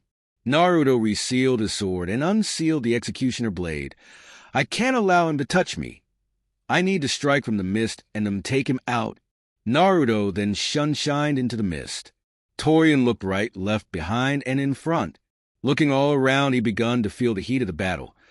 "I can't believe this kid was able to copy the hidden mist jutsu. I can't allow him to trap me so easily." Torian ripped of his jacket and left himself shirtless. Forming the ram seal, his body slowly begun turning to a purplish color. He then grabbed a kunai and got ready for an attack. Then it came. Turning to his right, he watched as a giant blade fell upon him. He put up his kunai to defend, but it was easily cut in half. Jumping back, he avoided the blow. Naruto was going to go for a follow-up kick, but his Sharingan was able to notice the change in his skin. He's wearing an armor of sorts. "I can't touch him directly or it will be all over." Naruto then grabbed the executioner's blade and charged his lightning chakra in it. He then threw the sword at Torian. Torian didn't even move as the blade landed to his right. Terrible aim. Naruto didn't say anything as he flashed through some hand seals. Water release. Water pond jutsu. Naruto then shot tons of water toward Torian. Torian's eyes widened, realizing his plan. He tried to jump, but suddenly he felt his feet unable to move. He then eyed the sword and noticed it was perfectly lined in a crack that met his feet. He purposely allowed the sword to miss, so he could use the lightning chakra to send a shock through my nervous system, disabling my feet from moving. This kid, the water stormed Torian and the lightning blade as Naruto jumped into the air. Torian was electrocuted, and he slumped onto the ground. Naruto jumped on the edge of the blade and pulled it while standing on the handle. Pulling it out, he used his momentum to launch himself into a tree branch. That was too easy. He cleared the mist and jumped higher into the trees. Deactivating his Sharingan, he gave himself a second to breath. Then he felt someone coming from behind. Turning around, he saw Yakumo carrying an injured Sai. Naruto rushed toward her. "What happened?" "The guy we were facing was from the Yamanaka clan. Sai stabbed himself in order to disable him, while I cast a Genjutsu," replied Yakumo as she set Sai on the branch. Naruto noticed the blood slightly staining the bandage. "How bad is it?" "It isn't infected. He just won't stop bleeding," said Yakumo. Naruto took off the bandages and looked at the wound. I think I might be able to at least stop the bleeding. How? Asked Yakumo. Naruto signed a few hand seals and placed his arms above the wound. They then glowed green, as Naruto's expression went into total concentration. I know enough medical ninjutsu to stop the bleeding. Grandma Tsunade taught me the eye won't be able to completely heal his wound. Yakumo watched as Naruto continued to slowly stop the bleeding. Then suddenly he stopped and took a deep breath. Okay, that should do for now. We should give him a blood pill once he wakes up. I gave him one before he collapsed, said Yakumo as she too felt tired. I didn't think the Chunin exams would have us fighting AMBU. This is just ridiculous. Naruto nodded. We got lucky they underestimated us. We shall dash. Naruto suddenly heard the sound of kunai cutting through the air. Turning to his side, he noticed that Torian was still alive. He dodged the first kunai, and the second one struck him right in the arm. Yakumo grabbed Sai. Naruto pulled out the kunai, and he suddenly felt his arm go look down, and noticed the bugs were attached to the kunai. Naruto's whole right arm was slowly beginning to get covered in purple. His body suddenly felt numb as he felt his AMBU man walked closer to him. Give up the boy, or else I won't extract the poison. No one in this world has the antidote to cure the poison. You'll die a painful death. Naruto was ignoring every single thing as he examined the bugs. They don't inject poison. The bugs themselves are the poison.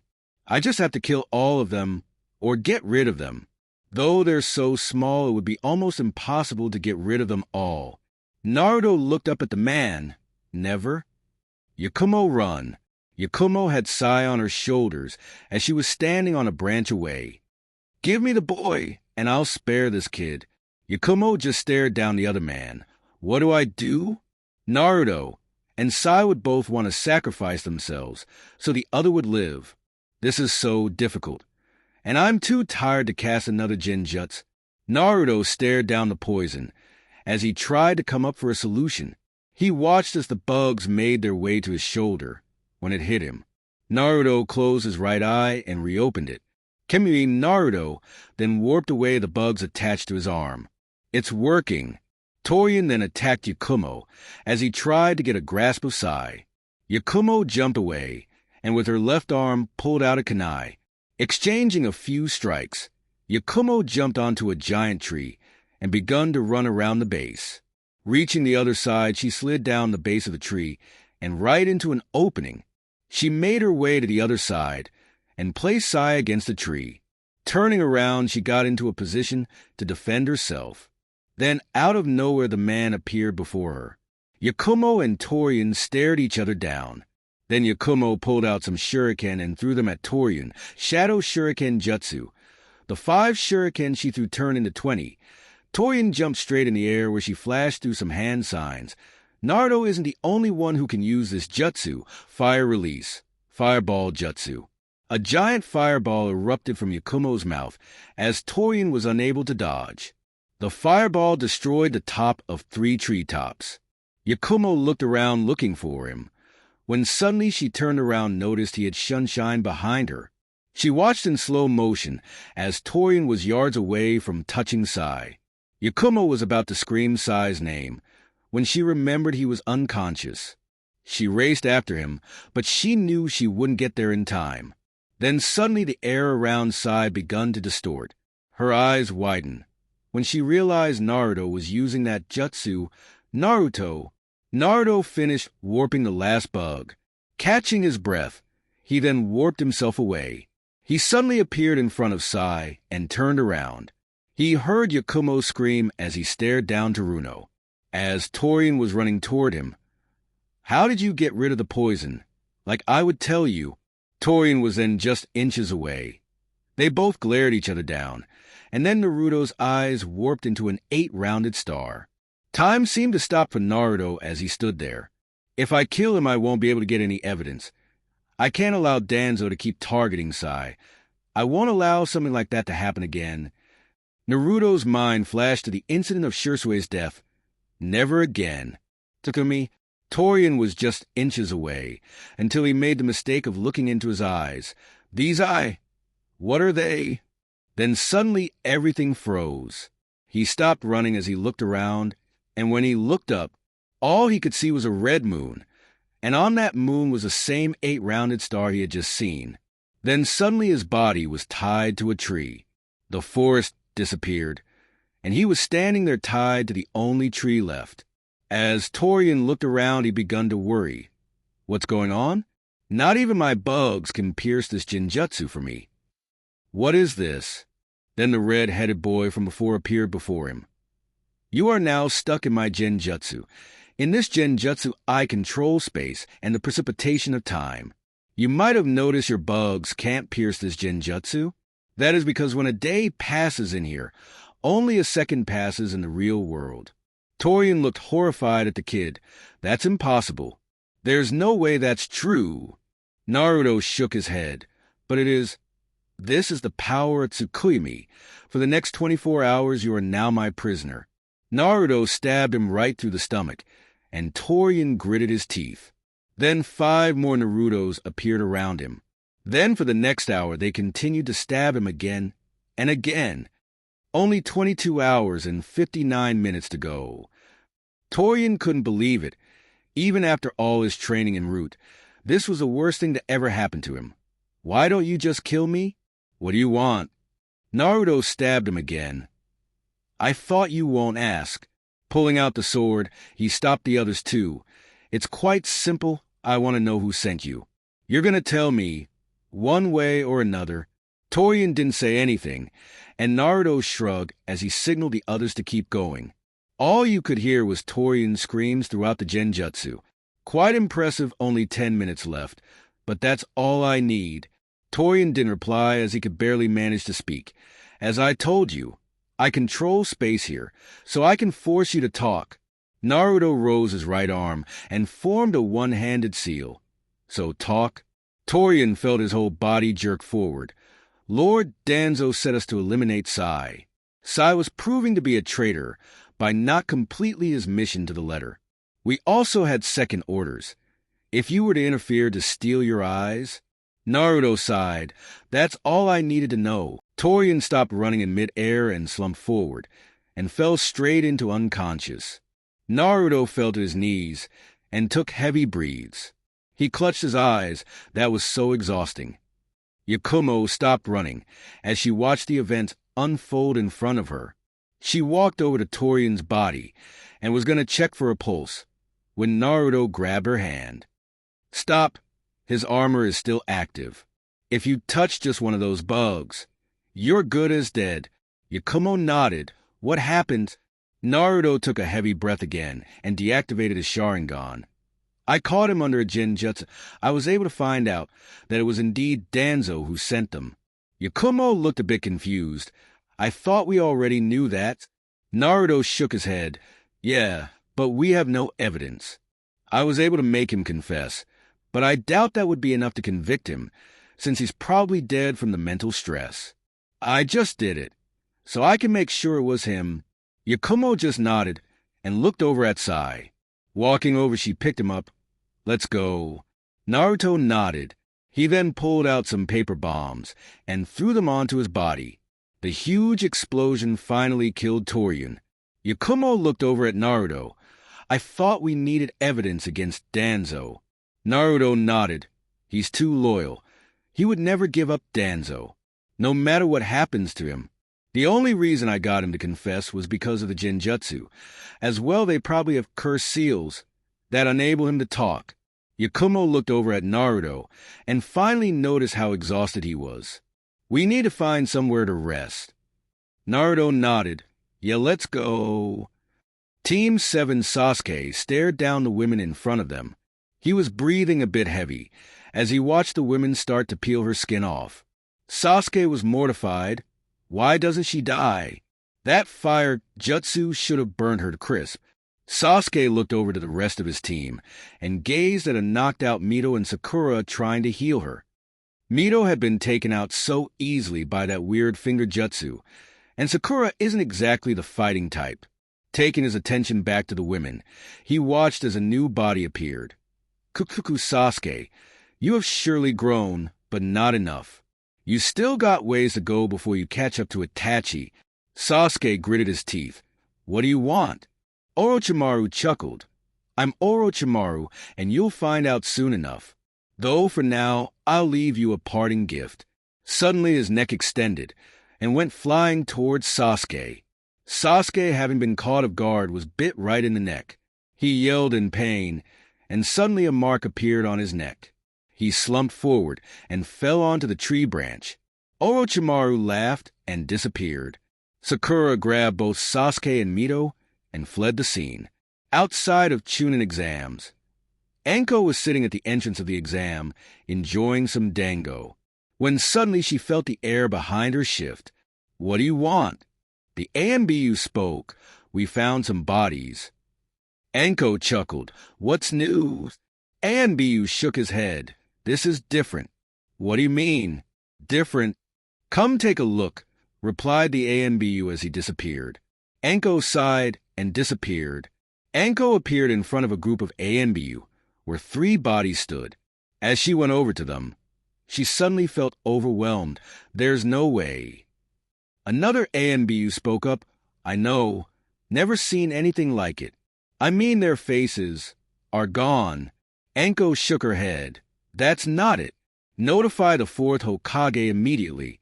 Make sure no one enters or leaves the Forest of Death. I repeat, no one. I'm going in." "What's going on?" asked one of the AMBU.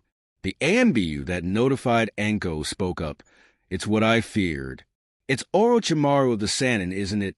Anko nodded. "Come on, we can't allow him to escape. Move." The other 2 AMBU nodded and disappeared. Anko then ran into the forest. "What are you doing here?" The 4th Hokage was talking with his wife in his office. "What do you want me to do?" Kushina crossed her arms. "I want you to do more of an effort. He's your son, you know." "I know, but I don't know what to do. Naruto is just so different. I don't know how to connect with him," spoke Minato as he ran his fingers through his hair. "I'm not having any of it. I've been telling you for months, but you keep giving the same response. Why don't you work on creating a jutsu with him?" asked Kushina. Minato sighed. "He doesn't want me to teach him." Kushina grabbed Minato by the collar. "I'm not saying to teach him, but work with him. As I said, work with him in creating a jutsu. Help him invent something new. He loves to do that. You can't teach him anything he already doesn't know. We both know that." Minato didn't resist, and a light bulb went off in his head. "Kushina, that's brilliant. Then we could actually spend time together." Kushina let him go and let out a big grin. "I know. So are you in?" Minato nodded. Yeah. "So, Kushina, how are you holding up? You've been sick the last couple of days." Kushina nodded. "Yeah, I know. I might go to the doctor. I've been feeling so sick of my stomach." Minato sighed.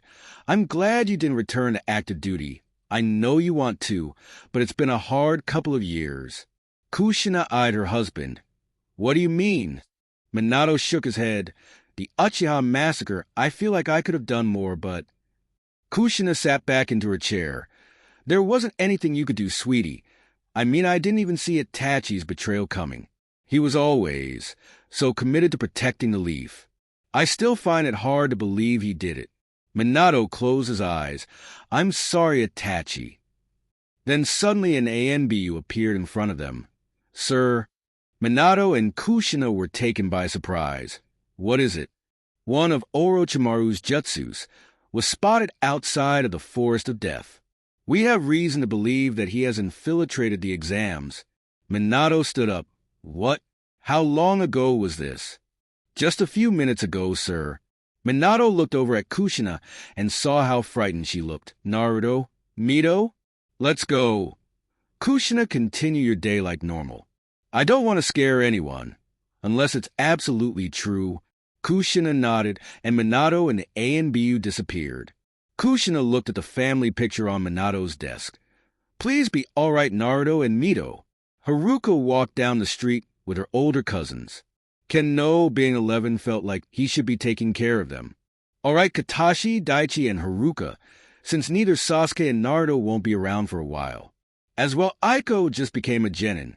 I will be looking after you guys." Katashi snorted. "What makes you think we're going to listen to an idiot like you?" Ken eyes twitch. Shut up, Katashi. You're always so stuck up. You think you're better than everyone else. Katashi snorted again. Not everyone else. Just you. Haruka sighed and looked down at 5-year-old Daichi. I guess while they fight, I'll be looking after you. You want to go back home, Daichi? Daichi shook his head.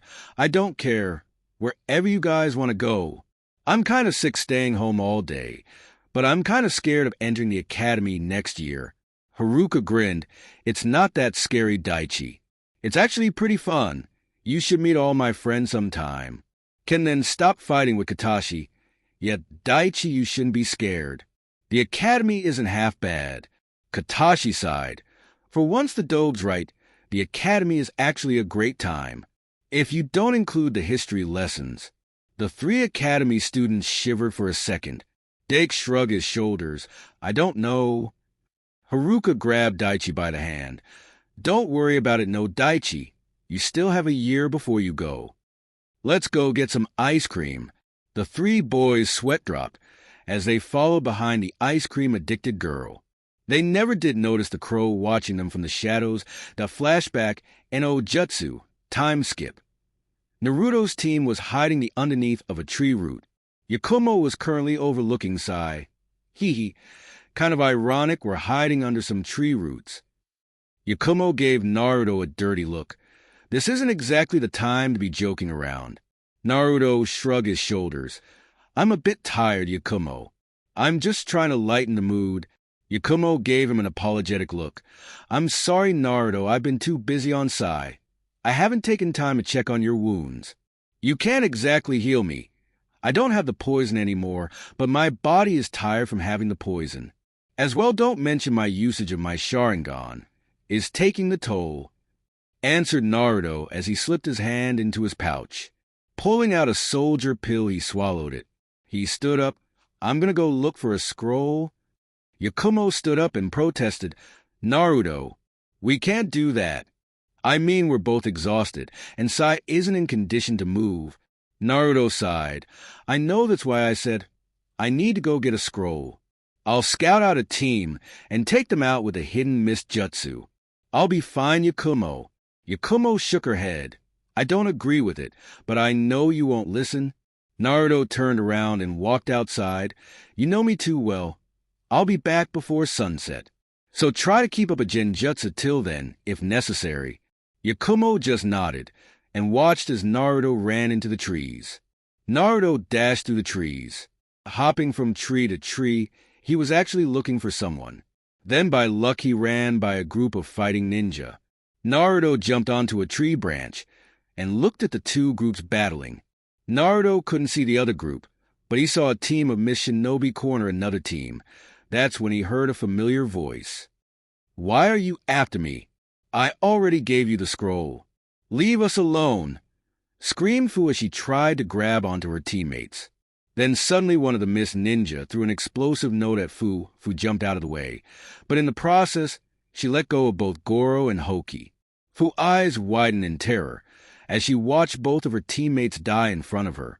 She stumbled out of the tree she jumped on and fell to the ground.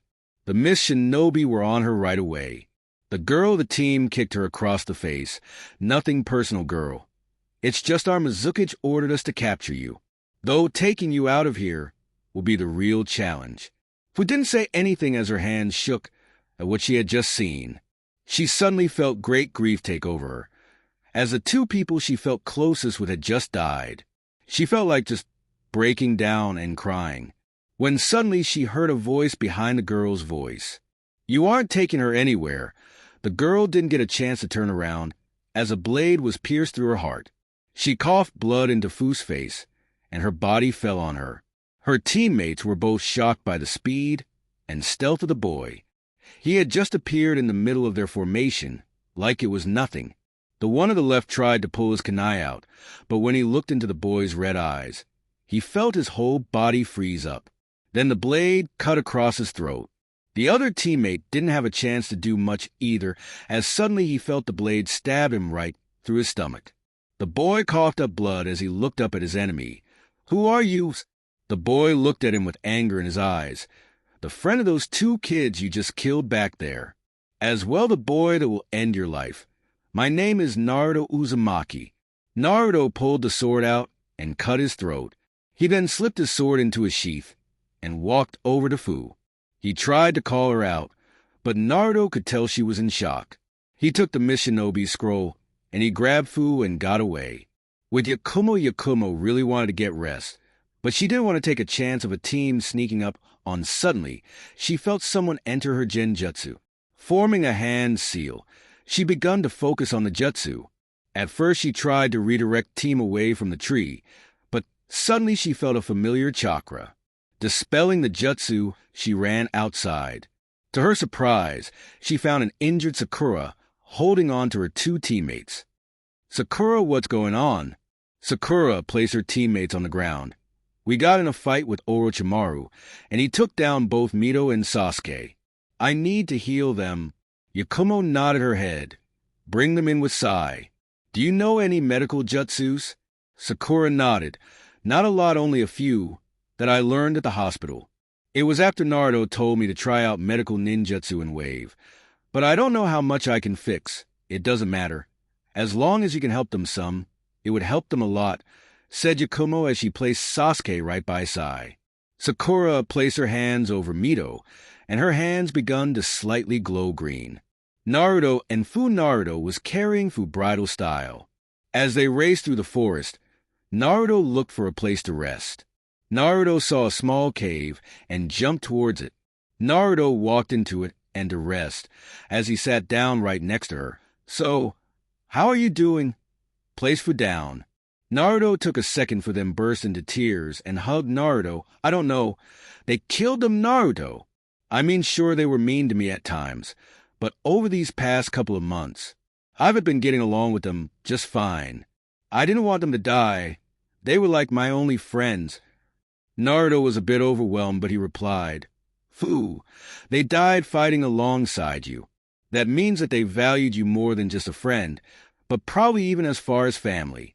As well, they weren't your only friends. What about me? Aren't we friends?" Fu wiped a tear as she looked up to Naruto. "I guess you're right, but I still didn't want them to die. I don't know what the Mist wanted with me anyways." "Power. This world is corrupted with gaining power, Fu. They were probably after the 7-tailed beast sealed in you, Fu," replied Naruto. Fu didn't say anything. "I thought so." Naruto then helped Fu stand up. "But I won't let anyone get to you, Fu. That's a promise I'm going to make to you. And I never go back on my word." Fu's emotions was running high as she didn't know what to feel. Shouldn't I be feeling sad for my Goro and Hoki? Though I'm like a little girl who has a crush on someone. Fu just hugged Naruto once again. "Thank you for saving my life, Naruto." Naruto this time returned the hug. "Of course." "So, what are you going to do?" asked Naruto. "You can no longer compete in these exams So, I think it would be best if you just leave the exams right now." Fu nodded. "You're right. I need time to think, and the best place to do that would be somewhere safe. Like my hotel room. Not here out in the forest of death. All right, I need to go back to my team. So take care, Fu," said Naruto as he was about to jump away. But then suddenly he turned around and gave Fu a big kiss. Fu's face turned bright red, having been surprised by Naruto. He then jumped into the trees, and before he shined away, that's for last time. Fu just stared at the spot Naruto was. That boy. What am I kidding? I can't get mad at him. Though I should probably go get Hoki's and Goro's forehead protectors at least. Fu just took a deep breath before she returned to the spot of her fallen comrades. Yakumo and Sakura were both dog-tired as those 3 sound shinobi stood in front of them. The boy with the weird-looking arm chuckled at them. "You two aren't that much. Now hand over Sasuke, and I might let you guys go. Maybe." "Dosa's so cruel. You shouldn't scare them like that," said Zaku as he looked over at them. Kin threw her hair back. "These 2 kunoichi aren't really much. Maybe I should handle them." "No, I will take care of them," spoke Dosu as he raced towards them. Sakura trembled as Yakumo's face took a determined look. "Sakura, we can take them on. Don't let them scare you." don't know, Yakumo, spoke Sakura as she took out her kunai. Then suddenly Dosu raced towards them. Yakumo flashed through some hand seals. Demonic illusion. Tree binding death. Then Yakumo disappeared into a gust of wind. Dosu stopped running and looked around. Where'd she go? Dosu looked down at his feet, as vines all around begun to tangle him up. He put his arm in an attempt to blast the trees away, but suddenly something grabbed his arm. As he looked back at his team, he noticed the same thing was happening to them. What's going on? Then suddenly a tree sprouted from behind him. As he looked up the tree, he saw it come out of the tree trunk. A kunai in hand. She pulled back her arm in order to strike. It's over! Dosu closed his eyes and begun to concentrate. It's just a jinja. I need to break it. He slowly begun concentrating on the noise around him until he got what he wanted. There. Then suddenly the genjutsu was dispelled. Dosu was able to put his arm up and block the kunai strike. Yakumo's eyes widened. He already dispelled it. Dosu then spun around and threw a punch at Yakumo. Yakumo dodged the attack and jumped back to Sakura's side. Yakumo then fell to her knees as blood began to drip out of her ears. What's going on? Dosu also jumped back to his teammates and dispelled the genjutsu on them. This girl is tougher than she looks. To have caught us all under a genjutsu. Zaka shook his head as he looked around. That girl. I'm gonna kill her. I guess I might have some competition, spoke Kin as she pulled out some senbon. Then she threw them at Sakura and Yakumo. Sakura got in front of Yakumo with kunai in her hand. I can do this. Then suddenly an enormous blade came storming down and knocked away all the senbon. The blade embedded itself into the ground. Then Naruto appeared on the handle. What did I miss? Another one. These leaf ninja just pop out of nowhere, screamed Zaku as he stared down Naruto. Naruto just rose his eyebrow, trying to get an understanding of the situation. Why are you attacking us? Dosu then looked up at Naruto. Just give us Sasuke Uchiha. Naruto don't, screamed Sakura. Naruto just gave her a ridiculous look. Do you think I would really give up Sasuke? That hurts a little, Sakura. Sakura shook her head. I don't mean it like that. It's just I know these two are working for Orochimaru. Why did Orochimaru give him that mark? Naruto's eyes widened when he heard the name Orochimaru. What are you talking about, Sakura? We were attacked by Orochimaru, and then he placed some weird mark on him, replied Sakura. One thought was racing through Naruto's mind. Could it be the cursed seal of heaven? What does Orochimaru want with Sasuke? Dosu's expression had changed. What is Lord Orochimaru thinking? Naruto turned over to the three shinobi in front of him. These guys must be quite skilled if they were sent by Orochimaru. It doesn't look like neither Yakumo or Sakura are in any condition to fight. I'm not in the best of shape either. But retreating doesn't look like an option. Sasuke, Mito, and now Yakumo are all injured. I guess I'm gonna have to take them out by myself. I guess I could play with you three for a while, taunted Naruto as he pulled the blade out of the ground and landed near Yakumo and Sakura. He then looked back at Sasuke. I also need to seal that curse mark. Zaka looked at Dosu. Let me take care of this fool. Dosu shook his head. We'll take him out together. Dosu, you don't need to get in T-dash. Zaka was cut off by Dosu. You don't understand. This boy is very skilled, Zaka. If you face him alone, you will not be able to defeat him. Zaka looked over at Dosu. Fine, let's go. Zaku and Dosu dashed toward Naruto in a zigzag pattern. Naruto grabbed the sword and ran towards him as well.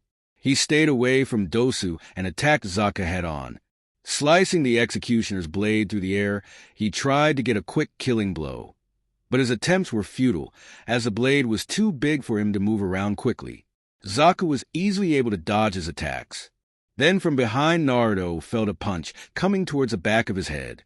Ducking down, he saw Dosu's arm come flying from above. Naruto's eyes widened, and he shunshined out of the fight. Naruto appeared back by Sakura. I can't let him come near me. Naruto then sealed the executioner's blade into his wrist and pulled out some regular kunai.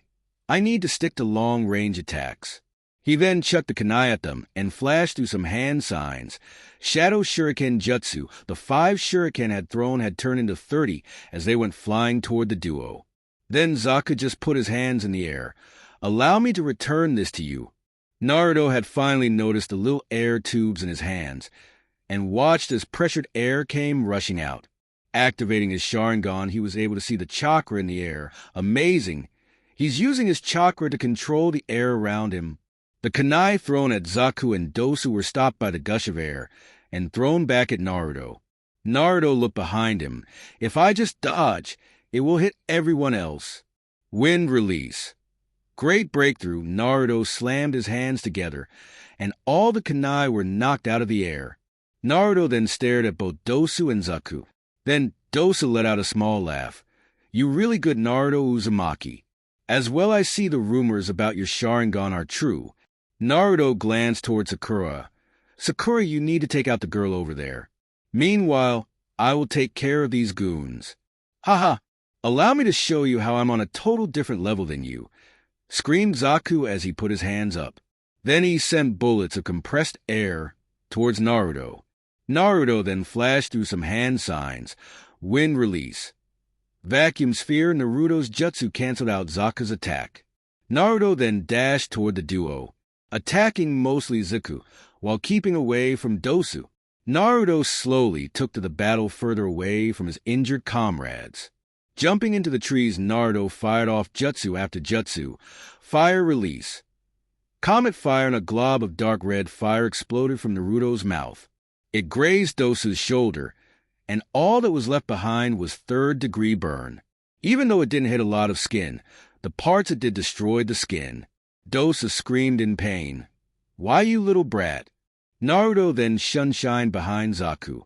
He took the distraction as a moment to strike. He then took a kunai and pierced it through his heart. Zaku then poofed into a log. Naruto's eyes widened. A substitution? But when? Then suddenly Dosu's fist came slamming down on Naruto. Naruto blocked the punch with his arms. But suddenly he felt blood dripping down his ear. His vision became blurring, and everything felt distorted. He dropped down trying to get away. When Zaku came out of nowhere and put his hands up, "Now Dai," Naruto was blown across the clearing into a tree. His back slammed into the tree, causing an enormous dent. Naruto slumped onto the ground. Zaku laughed. "Should we make sure he's dead?" "Are you kidding me? He's obviously dead. There's no way he could survive that," spoke Dosu. Dosu then looked over at Kin. "I think she's about to finish up. Should we join her?" "Let's go," spoke Zaku as they both went over to finish their mission. Unaware to both, as soon as they had left, Naruto's body disappeared. Then off to the side sat a red-haired boy catching his breath, blood dripping down his ears, as his body showed total signs of exhaustion. He tried to get up, but he fell back down. 2 days without much rest were taking a toll on Naruto's body. "I really need some rest. I just need a minute to catch my breath." Ino, Shikamaru, and Choji stood watching fight unfold. They were all captivated by Naruto's ability to be able to take on 2 quite skilled shinobi. "Whoa! Naruto is really skilled," pointed out Ino. Choji and Shikamaru looked at each other. "That may be so, but look how tired he looks." Ino. "I know, Shikamaru. It doesn't look like he's going to last long," pointed out Ino. They all watched as Naruto unleashed an odd fire jutsu they hadn't seen, and then he appeared behind Zaku and stabbing him in the back. Choji's eyes lit up. He's got him. Zaku poofed into a log, and Naruto was then attacked by Dosu. They watched, just like in the first Chunin exam, how his jutsu made Naruto distorted. Then suddenly the Zaku guy appeared behind him. Then they watched, oddly confused, how Naruto disappeared, and Zaku unleashed his jutsu. "What's going on?" asked Ino as she looked over at Shikamaru. "I think Naruto caught them under a Genjutsu, making them believe they got him," explained Shikamaru. Choji was a bit astonished. "You can do that?" Shikamaru nodded his head. "Yeah, Genjutsu is just an illusion. The only way you can get out it is if you know you're in an illusion. The best illusion is the type of one that makes it look realistic enough that you don't know you're under it, allowing the user to do as he pleases. How you know so much? Asked Ino. Shikamaru just shrugged his shoulders. Troublesome Naruto tells me, even though I don't want to know he does it anyways. So, what are we going to do, Ino? Asked Shikamaru. Ino didn't look over. Why do I have to decide? You and Sakura were once friends, right? I mean, do you want us to help her or not? Asked Shikamaru. Ino didn't say anything as she watched Sakura engage the three shinobi. Sakura versus Sound Ninja Sakura felt her hair getting pulled as she was being put into a sitting position. Then she heard the ninja behind her mock her. You're a poor example of a kunoichi. If you spend as much time on your jutsu as you do on your hair, you might not be in this position. So ruthless, Kin. I just killed that redhead kid. Not much of a challenge. Was he Dosu? Dosu just stared at Zaku. Whatever. Let's just go kill Sasuke. Zaku looked at Sakura. How about we make her watch as we kill Sasuke? We should, grinned Kin as she tugged her hair. Sakura just ignored everything around her as she finally turned a new leaf. Pulling out a kunai, she cut off her hair. I won't be the weak one now. No, I won't. Turning around, she flung the kunai at Kin, quickly flashing through some hand seals. She was suddenly punched in the back by Zaku, though as soon as Zaku punched her, she poofed into a log. What silly ninjutsu! The replacement technique. Looking up, he saw Sakura coming down at him. Pulling out his own kunai, he threw them at her. She once again flashed through the same hand seals, and the kunai hit her. Zaku grinned. The same trick. Now where did she go? Looking back up, he noticed she hadn't turned into a log. Then a kunai was stabbed into his arm. He yelled in agony as she tackled him down. She bit his other hand. As the right one tempted to punch her off, stop biting me, punching her away. Sakura rolled herself up and jumped between the sound and the leaf. She fell to one knee as she tried to catch her breath. Dosa then eyed the girl. It looks like that was all you were able to give. How a pity, now die. Dosa grabbed a pair of kunai with paper bombs and threw them at Sakura. Suddenly a pair of kunai knocked them away, and Naruto pushed Sakura out of the way. Boom! As the smoke cleared stood Naruto and Sakura in the sound's path. Zaku's eyes widened. How are you still alive? I clearly saw your dead body over there. Naruto looked behind him. What dead body? Zaku and Dosa looked behind them, and the blood that was there before was gone. Dosa had realized what happened. You used genjutsu on us, didn't you? Naruto shrugged his shoulders. I don't know. Zaku rose his hands up. I don't care. I'll take care of you now. Then suddenly his movements were cut short as his body completely froze up. Dosu? What's going on? I can't move. Then suddenly Kin's body jerked forward and went rushing toward Dosu. Dosa jumped away. Kin, what are you doing? Though as he jumped away, an enormous choji came rolling in on him. Dosa's eyes widened at the enlarged Akimichi. He was hit head-on and knocked out. Then Kin rushed to knock Zaku out. His body fell forward as Kin fell to her knees. Then suddenly three figures appeared in front of Naruto and Sakura. Naruto grinned. Excellent plan as always, Shikamaru. I was wondering when you were going to come out. Shikamaru shook his head. Not my game plan this time, Ino. Ino just shrugged her shoulder. I couldn't exactly let you die forehead. Sakura eyes widened. You did that for me? To save me? But why? You deaf? I just didn't want to see you die, Sakura. 'Cause I still consider you my friend, explained Ino. Sakura just smiled. Me too, Ino. Kin looked up at the new shinobi. We need to retreat. She grabbed both Zaku and Dosu and was about to get out when Shikamaru called them out. Where do you think you're going? Naruto spoke up. Let her go, Shikamaru. She's not a threat for now. Just let her go. Shikamaru eyed Naruto for a second before he talked to the girl. Get out of here now. Kin didn't say anything as she dashed away with her teammates. Naruto then walked over to Sasuke and examined his cursed seal. He watched with interest as a purple aroma slowly begun to arise from him. Oh no! The seal is starting to influence him. I need to seal it. Naruto pulled out an ink brush and set Sasuke upwards.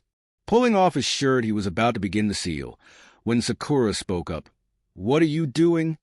Naruto began writing down all the seals for the evil sealing method. I'm putting a seal on top of the seal right here. Naruto quickly wrote all the necessary characters, and then put down an Uzumaki sealing swirl in the middle of the seal, flashing through a few hand seals. He slapped his hand onto his neck. Evil sealing method. Sasuke's eyes opened up, and he screamed. As the seal finished, he slowly begun to regain conscious. Where am I? Shikamaru, having seen Sasuke, all right, motioned his teammates. Let's go, guys. We still have to go get a scroll. Ino and Choji nodded, and they both said their goodbyes and left. As Sakura filled in Sasuke and repeatedly hugged him, Naruto checked on both of his teammates. Yakumo slowly regained control of her sense. Are you all right, Naruto? Naruto shrugged his shoulders. I'm really tired. Saiden slowly got up as well. Where am I? Did you die too, Whiskers? Naruto smacked him across the face. No, you're not dead. Naruto then looked behind him at Team 7 and looked back at his teammates. Okay, guys, I have the second scroll, and I'm going to transport us to the tower. Then we will have at least 2 days to rest. I'll fill you in on details later. So I just nodded, and Naruto turned around to Team 7. Mito had also slowly arisen. Naruto, what are you doing here? Sakura will fill you in, but we're going our separate way. We already have our second scroll, so we're heading for the tower. I'm telling you guys because we're leaving now, explained Naruto. Team 7 nodded, and Naruto headed back to his team. They all dashed for the trees. As they dashed further away, Naruto spoke up. This is far enough. Stop. Sai and Yakumo both stopped running, and all stood on the same branch. Naruto then grabbed their hands. This is going to feel really weird. Kemui. Yakumo and Sai both screamed as they felt their bodies getting pulled in a small vortex that had opened up in Naruto's eye. Tower, a small vortex, opened up not too far away from the tower, and Team 11 popped out. As Naruto landed on the ground, he begun to breath very hard. Yakumo and Sai both shot questions away. Naruto, that was amazing. How many times can you do that? Yes, I'm also interested in Naruto. I've never seen such jutsu before, asked Sai. Naruto just stared at both of their teammates. It's a very taxing jutsu. I can only use it maybe a few times a day, though in the past 2 days I have used it about 4 times. Not to mention that other technique. Right now I'm barely running on anything. We need to get to the tower. Yakumo and Sai both nodded their heads and helped Naruto get into the tower. In the forest, a small team of a 3-leaf ninja raced to the tower. With 2 scrolls in their hands, the team felt unstoppable. A girl with long black hair ponytail ran very back, while in front of her stood a boy with long spiky hair running to his shoulders. The very first boy had short brown hair, and by his side was a small brown puppy. The 2 in front carried the almost identical blue shirt, with a white fan on the back of it, though what made them much more similar were the set of eyes they both had. The girl and boy both had 2 tomo in each of their eyes. Then the boy in the back called them out. Miyuki, Izuru. Both the boy and girl stopped running and landed on a tree. What is it, Mao? Mao looked at both of the Uchiha. That kid you were looking for, Naruto. He's no longer there. What do you mean he isn't there anymore? Demanded Izura. Mao shrugged his shoulder. How should I know? 1 second I was smelling him not too far from here, and then he appears in the direction of the tower. It's like he teleported. Calm down, Izura. If you really want to fight him, we'll just have to wait until the next exam, stated Miyuki as she flung her hair back in a careless manner. Izura growled and looked at Miyuki. I don't care. That kid is said to have mastered the Sharingan already. I need to know how strong I am, and he's the only person I can measure myself against. If I want to kill him... Stop being such a fool, Izura. If you really want to kill him, Recklessly attacking your comrades won't get you anywhere, retorted Miyuki. Izura grunted. Whatever, you want to fight him as much as I do. That's because he's the only person with the inactive Sharingan besides you and me. I want to see if he's really worthy of using our clan's Kekkei Genkai, defended Miyuki. Mao just sighed and looked at both of his teammates. Well, he did defeat Zabuza Momochi, didn't he? Miyuki smacked him across the head. Were you at all paying attention, Mao? They said he defeated his apprentice. Not Zabuza. Ah. That hurts Miyuki. And so what? He's still a B-rank ninja in the bingo book. Where's your ranking? Asked Mao, which caused him to get punched again by Miyuki. Shut up. Izura just watched amused at his teammates' actions and let out a small sigh. Let's go then. We should just head for the tower now. I'll fight him in the next round. Mao got back. Let's go, June. The little brown dog besides Mao barked and led the way. Thank you for watching part 3 of What If Naruto Was Neglected by His Family and Had the Strongest Sharingan. If you enjoyed this video, don't forget to like, comment, and subscribe to AnimeT23 for more exciting What If scenarios and anime content. Hit the notification bell icon so you never miss an update. See you in the next episode